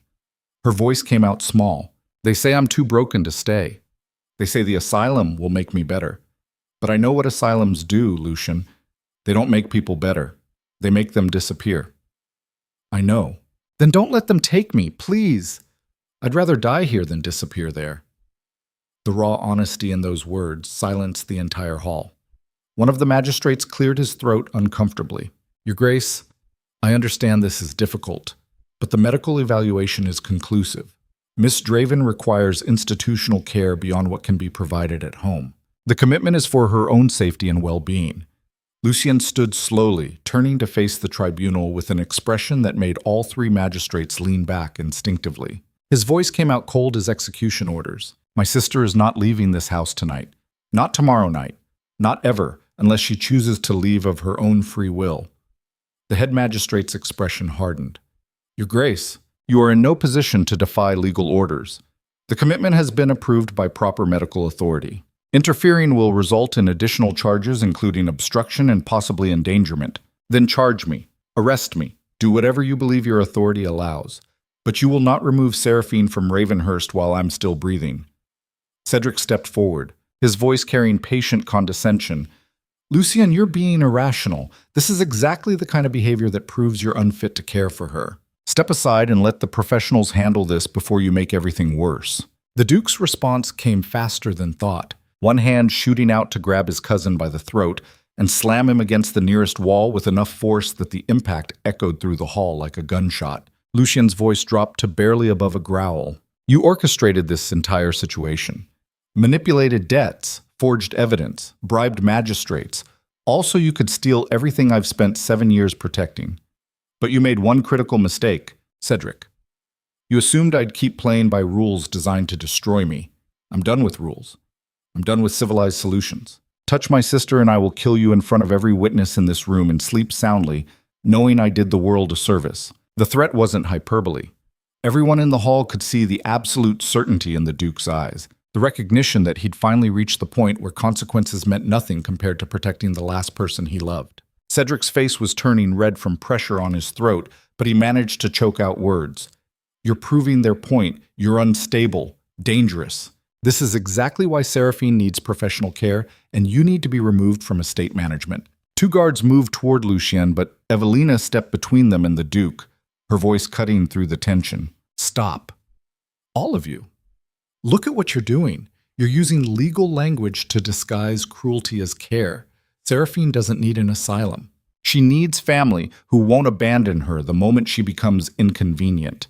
If you take her tonight, you're not protecting her. You're erasing her. And every person in this hall who participates in that erasure becomes complicit in destroying an innocent woman whose only crime was surviving trauma that would have killed weaker people." The words landed like artillery. One of the younger magistrates shifted uncomfortably, clearly bothered by the accuracy of Evelina's accusation. Perth seized the opening immediately. "Your Honors, I've just returned from London, where the bankruptcy case against Ravenhurst was dismissed with prejudice. The court found that Lord Thornwall manipulated debt specifically to engineer crisis. This commitment proceeding is part of the same pattern. It's not motivated by genuine concern for Miss Draven's well-being. It's motivated by Lord Thornwall's desire to acquire the estate through any means necessary." He produced documents from London, walking them to the magistrate's table. "Furthermore, we have evidence that Miss Draven has been receiving consistent care at Ravenhurst for 7 years without incident until Lord Thornwall suddenly decided she needed institutional commitment. The timing is suspicious at best, malicious at worst." The head magistrate studied the London documents, his expression shifting as he read evidence that contradicted everything Cedric had told them. When he looked up, his voice carried new uncertainty. "These are serious allegations. If true, they fundamentally change the context of this commitment proceeding." Cedric finally pulled free from Lucien's grip, rubbing his throat while his eyes promised violence. His voice came out hoarse. "Those documents are irrelevant to Seraphine's mental health evaluation. The doctors have declared her incompetent based on medical criteria, not financial manipulation. The commitment stands regardless of what happened in London. Actually, one of the doctors said quietly, his voice cutting through the argument with unexpected authority, the evaluation was conducted under circumstances that may have compromised its validity. Every eye turned to the man who'd spoken. He was older than his colleague, maybe 60, with the kind of weathered features that suggested he'd spent decades in psychiatric medicine and had seen enough institutional abuse to recognize it when staring him in the face. His voice continued steady despite the way Cedric was looking at him like betrayal incarnate. I was told Miss Draven was dangerous and unmanageable, but during the evaluation, she demonstrated clear cognition, appropriate emotional responses, and no signs of being a threat to herself or others. She has trauma-related symptoms consistent with witnessing her parents' death, but trauma is not the same as incompetence. Many functional people carry trauma without requiring institutionalization. The younger magistrate leaned forward. Are you saying the commitment recommendation was inaccurate? I'm saying it was premature. Miss Draven would benefit from continued care, but that care could be provided at home with appropriate support. Institutional commitment should be a last resort for patients who pose immediate danger. I see no evidence of immediate danger here. The doctor's testimony cracked the foundation of Cedric's entire strategy. The magistrates began conferring in low voices, clearly reconsidering orders they'd been prepared to sign minutes earlier. Cedric's confident smile was gone completely now, replaced by barely controlled fury as he watched his carefully constructed plan unravel in real time. Lucien released his cousin and moved back to Seraphine, kneeling beside her chair again. His voice came quiet enough that only she and Evelina could hear. You were right. They're not taking you. I promise. Seraphine's hand found her brother's, gripping with surprising strength. I knew you'd fight for me. You always fight for me, even when I can't fight for myself. The simple trust in those words was devastating in its purity. The head magistrate cleared his throat, drawing attention back to the tribunal. His voice carried careful authority. In light of new evidence and conflicting medical testimony, this court is suspending the commitment proceedings pending further investigation. Miss Draven will remain at Ravenhurst under her brother's care while we review the circumstances that led to this evaluation. Lord Thornwall, you will make yourself available for questioning regarding allegations of manipulation and false testimony. Cedric's face went white with rage. This is outrageous. You're allowing personal sentiment to override medical necessity. That girl is dangerous. She needs to be locked away before she hurts someone. The Duke turned slowly, and Evelina saw in his eyes something that transcended mere anger, something that looked like justice, wearing violence as a delivery mechanism. His voice came out flat and final. Get out of my house, now. Before I forget that killing you in front of magistrates would complicate the legal situation. Cedric stared at his cousin with hatred so pure it was almost admirable in its intensity. Then he turned and walked toward the exit, each step rigid with barely restrained fury. He paused at the doorway long enough to look back. This isn't over. I'll find another way. I always do. Lucian's response came quiet but clear. I'm counting on it. Because next time you come at my family, I won't bother with courts or lawyers or civilized solutions. I'll end you personally and sleep soundly knowing I removed a parasite from the world. Then Cedric was gone, his footsteps echoing through corridors until silence returned to the great hall. The magistrates stood and began gathering their documents, clearly uncomfortable with how close they'd come to participating in something that would have haunted them for years. The head magistrate paused before leaving. Your Grace, we'll need to conduct follow-up evaluations, but they'll be done properly this time, without undue influence from interested parties. Lucian nodded once. Understood. And thank you for reconsidering. It takes courage to change course when new evidence appears. The magistrate's expression softened fractionally. It takes more courage to stand against the world for someone you love. My sister was committed 20 years ago by a husband who found her inconvenient. I've regretted not fighting harder for her every day since. Don't let anyone make you regret protecting yours.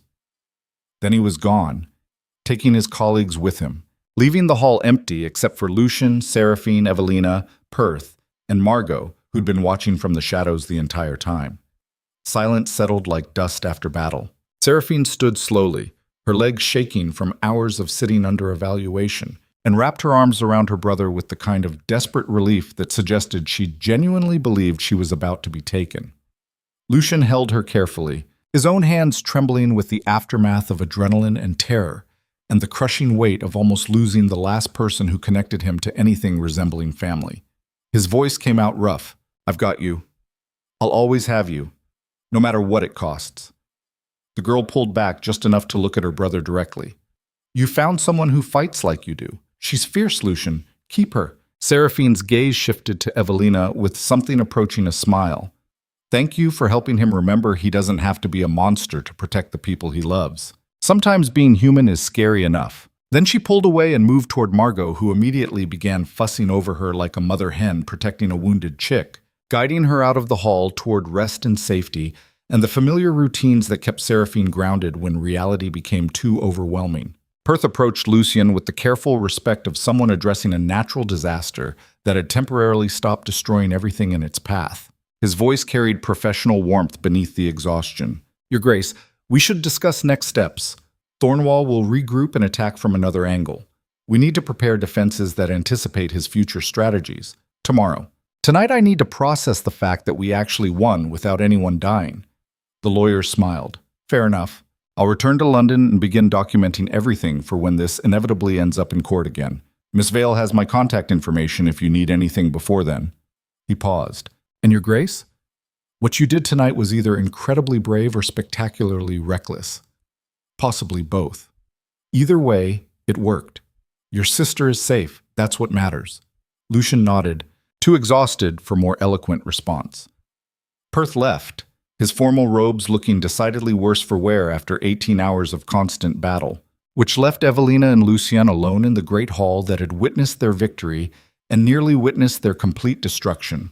The Duke moved to one of the chairs and collapsed into it with the boneless exhaustion of someone who'd been holding themselves together through sheer willpower and finally had permission to fall apart.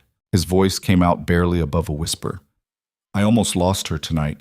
If you hadn't found those birth records, if Perth hadn't gotten that doctor to reconsider, if any single variable had shifted differently, Seraphine would be in a carriage right now heading toward hell. But she's not. She's upstairs with Margo, safe in the only home she's known since the accident. You won, Lucian. Against impossible odds, against Cedric's manipulation, against a system designed to destroy people like her. You won. This time. What about next time? What about the 100 other ways Cedric will attack?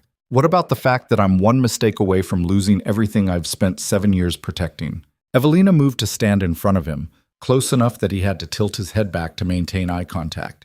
"Then we prepare for next time. We build better defenses. We find allies who won't abandon us when pressure increases. We do exactly what we did tonight. We fight like people who have everything to lose and nothing left to fear." Lucian stared at her with eyes that had lost their winter storm intensity somewhere during the past 24 hours, replaced by something warmer and infinitely more dangerous. His voice came quiet. "Why are you still here? You could have left after the London hearing, taken the evidence of your birth records, and built a new life somewhere Cedric's vendetta wouldn't reach you. Instead, you rode back into hell to help me save my sister." "What? Because somewhere between being thrown onto your steps like garbage and watching you threaten to kill your cousin in front of magistrates, I stopped seeing you as the monster everyone fears and started seeing you as the person Seraphine knows, the brother who'd burned the world to keep her safe, the man who spent 7 years fighting alone because he didn't trust anyone enough to let them help carry the weight." She knelt in front of his chair, bringing them eye to eye. "And because I think I understand now what you meant that first day when you said we were both using each other. We're not using each other anymore, Lucian. We're choosing each other. That's different. That's worth fighting for." The Duke's hand came up to frame her face with the same careful precision he'd shown in his study after she'd found the ledger. Touch gentle, despite the violence he was still capable of unleashing when necessary. His voice carried weight that had nothing to do with contracts or estates, or anything except two people who'd survived systems designed to destroy them and found each other in the wreckage. "I don't know how to do this. I've spent a decade being the Duke of Ravenhurst because that role came with rules and expectations I could meet through control and strategy. But being just Lucian, being the person who trusts someone enough to let them see the parts I've been hiding, I don't have rules for that. I don't know if I'm even capable of it anymore. Then we figure it out together. Make new rules. Build something that doesn't require you to be a monster or me to be a weapon. Just two people who've been through hell and decided survival is better with company. Lucien studied her face like he was trying to memorize every detail, every line and scar and imperfection that made her real instead of the idealized Duchess society expected. When he finally spoke, his voice carried the kind of vulnerability that probably terrified him more than any court proceeding. I'm going to hurt you. Not intentionally, but because I'm broken in ways I don't fully understand yet.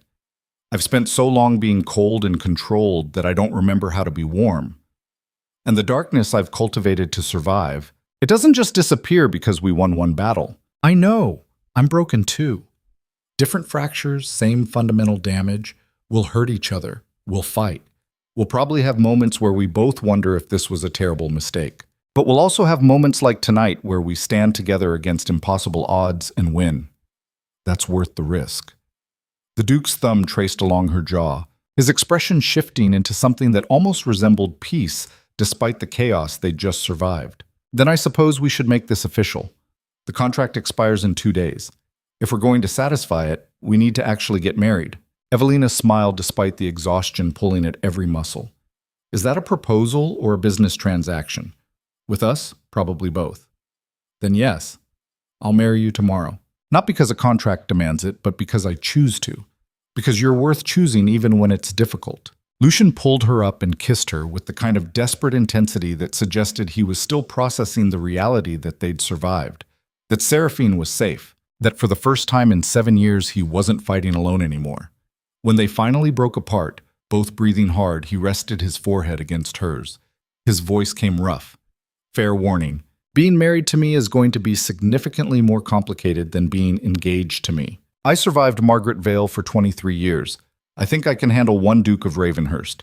That's what you say now. Ask me again in 6 months when you're ready to murder me for something I did without thinking. I'll add it to the list of reasons we're terrible for each other and somehow perfect simultaneously.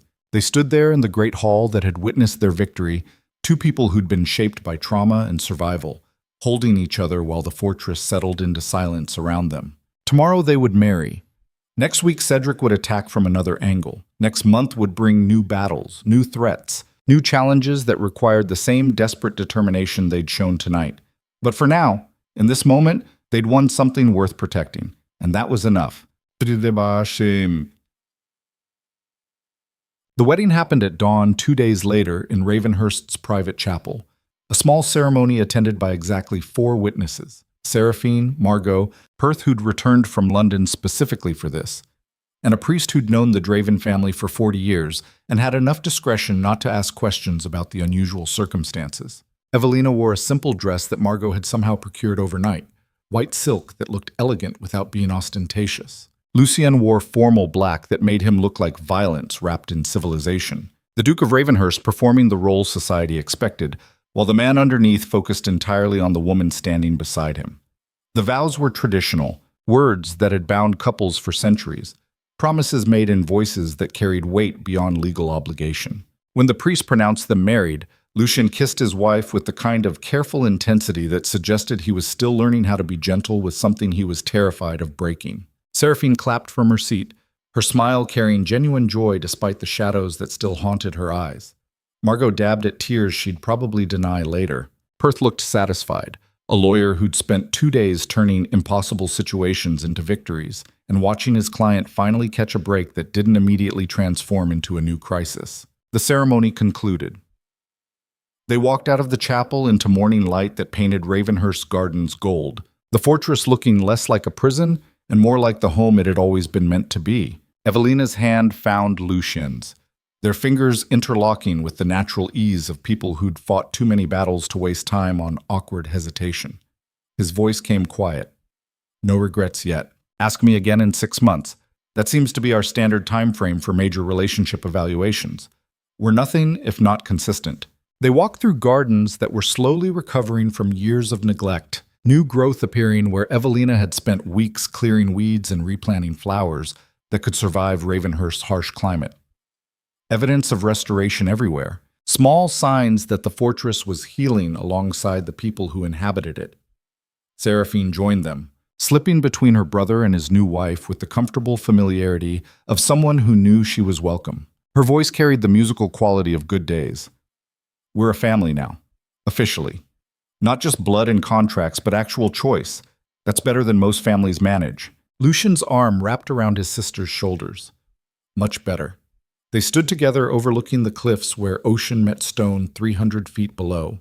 Three people who'd survived systems designed to destroy them, watching the sun rise over a kingdom that had tried to erase them and failed. The months that followed weren't easy. Cedric attacked twice more through different legal channels, each attempt blocked by Perth's increasingly sophisticated defenses and the growing recognition among London's magistrates that Lord Thornwall's vendetta against his cousin had crossed from legitimate grievance into obsessive persecution. The third time Cedric tried to seize Ravenhurst through a challenge to the marriage's validity, the court sanctioned him directly and warned that future frivolous litigation would result in fines and possible criminal charges for abuse of legal process. After that, the attack stopped, not because Cedric had given up, but because he'd finally exhausted every legal avenue and discovered that sometimes losing meant accepting defeat instead of escalating into territory where consequences became permanent. Ravenhurst's finances stabilized as Evelina's strategies bore fruit. Timber contracts generated steady income. Mineral rights were leased to companies that paid premium rates for access. Agricultural land produced revenue that covered operating costs with enough surplus to begin repairs the fortress had needed for years. The leaking roof was fixed. The abandoned halls were restored. Gardens that had been buried beneath weeds for 7 years bloomed again under Evelina's patient care. Seraphine improved slowly, her good days outnumbering bad days for the first time since the accident. She painted in the conservatory Lucian had built specifically for her, creating art that galleries in London began requesting, despite never seeing the artist's face. She rode horses along the cliffs at sunrise, her laughter carrying across grounds that had been silent too long. Most importantly, she stopped seeing shadows in every corner and started seeing possibilities instead. Lucien changed beside them. The ruthless Duke everyone feared gradually revealing the person underneath who'd been buried beneath 7 years of survival instincts and protective violence. He smiled more frequently, genuine expressions that didn't require conscious effort. He touched Evelina with casual affection that suggested physical connection had stopped being strategic and become natural. And late at night, when nightmares woke him from dreams about losing everything again, he learned to accept comfort instead of retreating into isolation. Evelina discovered that being Duchess of Ravenhurst was significantly more complicated than being engaged to the Duke, just as Lucian had warned. They fought about estate management, about how to handle servants, about whether Seraphine needed more supervision or more freedom. But they also learned to fight constructively. Two people who'd spent years defending themselves against enemies, discovering how to be honest with each other without it becoming warfare. And somewhere between arguments and reconciliations and the daily work of building a life together, they stopped being partners and became something deeper. Something that didn't have easy labels but felt like the kind of foundation that could survive whatever future attacks came their way. Eleanor arrived 6 months after the wedding, rescued from Margaret Vale's house through legal maneuvering that resulted in Evelina's stepmother being charged with fraud and child endangerment. The 14-year-old fit into Ravenhurst like she'd always belonged there, becoming fast friends with Seraphine despite the age difference. Watching her sister laugh freely for the first time in years made every battle Evelina had fought worth the cost. Margaret Vale herself disappeared into scandal, her house seized to pay debts, her social standing destroyed by revelations about forged documents and child abuse. The last Evelina heard, her stepmother had fled to the continent to avoid criminal prosecution. She felt no satisfaction in the woman's destruction, just quiet relief that Eleanor would never have to endure that household again. 1 year after the wedding, Lucien commissioned a portrait for the restored music room. It showed 3 figures, the Duke seated in formal dress that couldn't quite hide the warmth in his expression, Evelina standing beside him with her hand on his shoulder, and Seraphine between them laughing at something beyond the frame's edge. Behind them loomed Ravenhurst Keep, no longer a prison, but a home they'd all fought to preserve. Beneath the portrait, the artist had engraved a single phrase at Lucian's request: "Worth every war." Evelina stood before the finished piece, studying the way the painter had captured Lucian's transformation from the cold predator she'd met on Black. Stone steps to the man who'd learned that strength sometimes meant letting people close enough to wound you. Her husband's arms wrapped around her from behind, his chin resting on her shoulder. His voice came quiet. "Do you ever regret it, being thrown into this life? Being forced to marry a man whose reputation terrified you? All of it." Evelina leaned back against him, comfortable in ways she'd never imagined possible that first night when everything had seemed hopeless. I regret that it took trauma and manipulation to get here. I regret that we both had to be broken before we could help each other heal, but I don't regret choosing you once I understood what that choice actually meant, even knowing how difficult I am. Especially knowing how difficult you are. Easy things aren't worth fighting for. You're worth fighting for. This life is worth fighting for, even when it's hard. Lucian's arms tightened fractionally. I don't say it enough, but you saved me. Not from Cedric or bankruptcy or legal battles. You saved me from becoming the monster I was turning into. The person who'd sacrificed everything human to survive.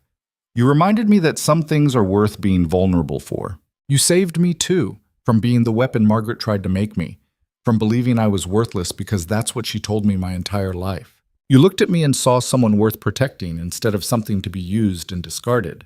They stood there in front of their portrait, two people who'd been forged in different fires but tempered by the same recognition that survival was better, with company, that strength sometimes meant accepting help, that the bravest thing anyone could do was choose to be human even when the world rewarded being monstrous.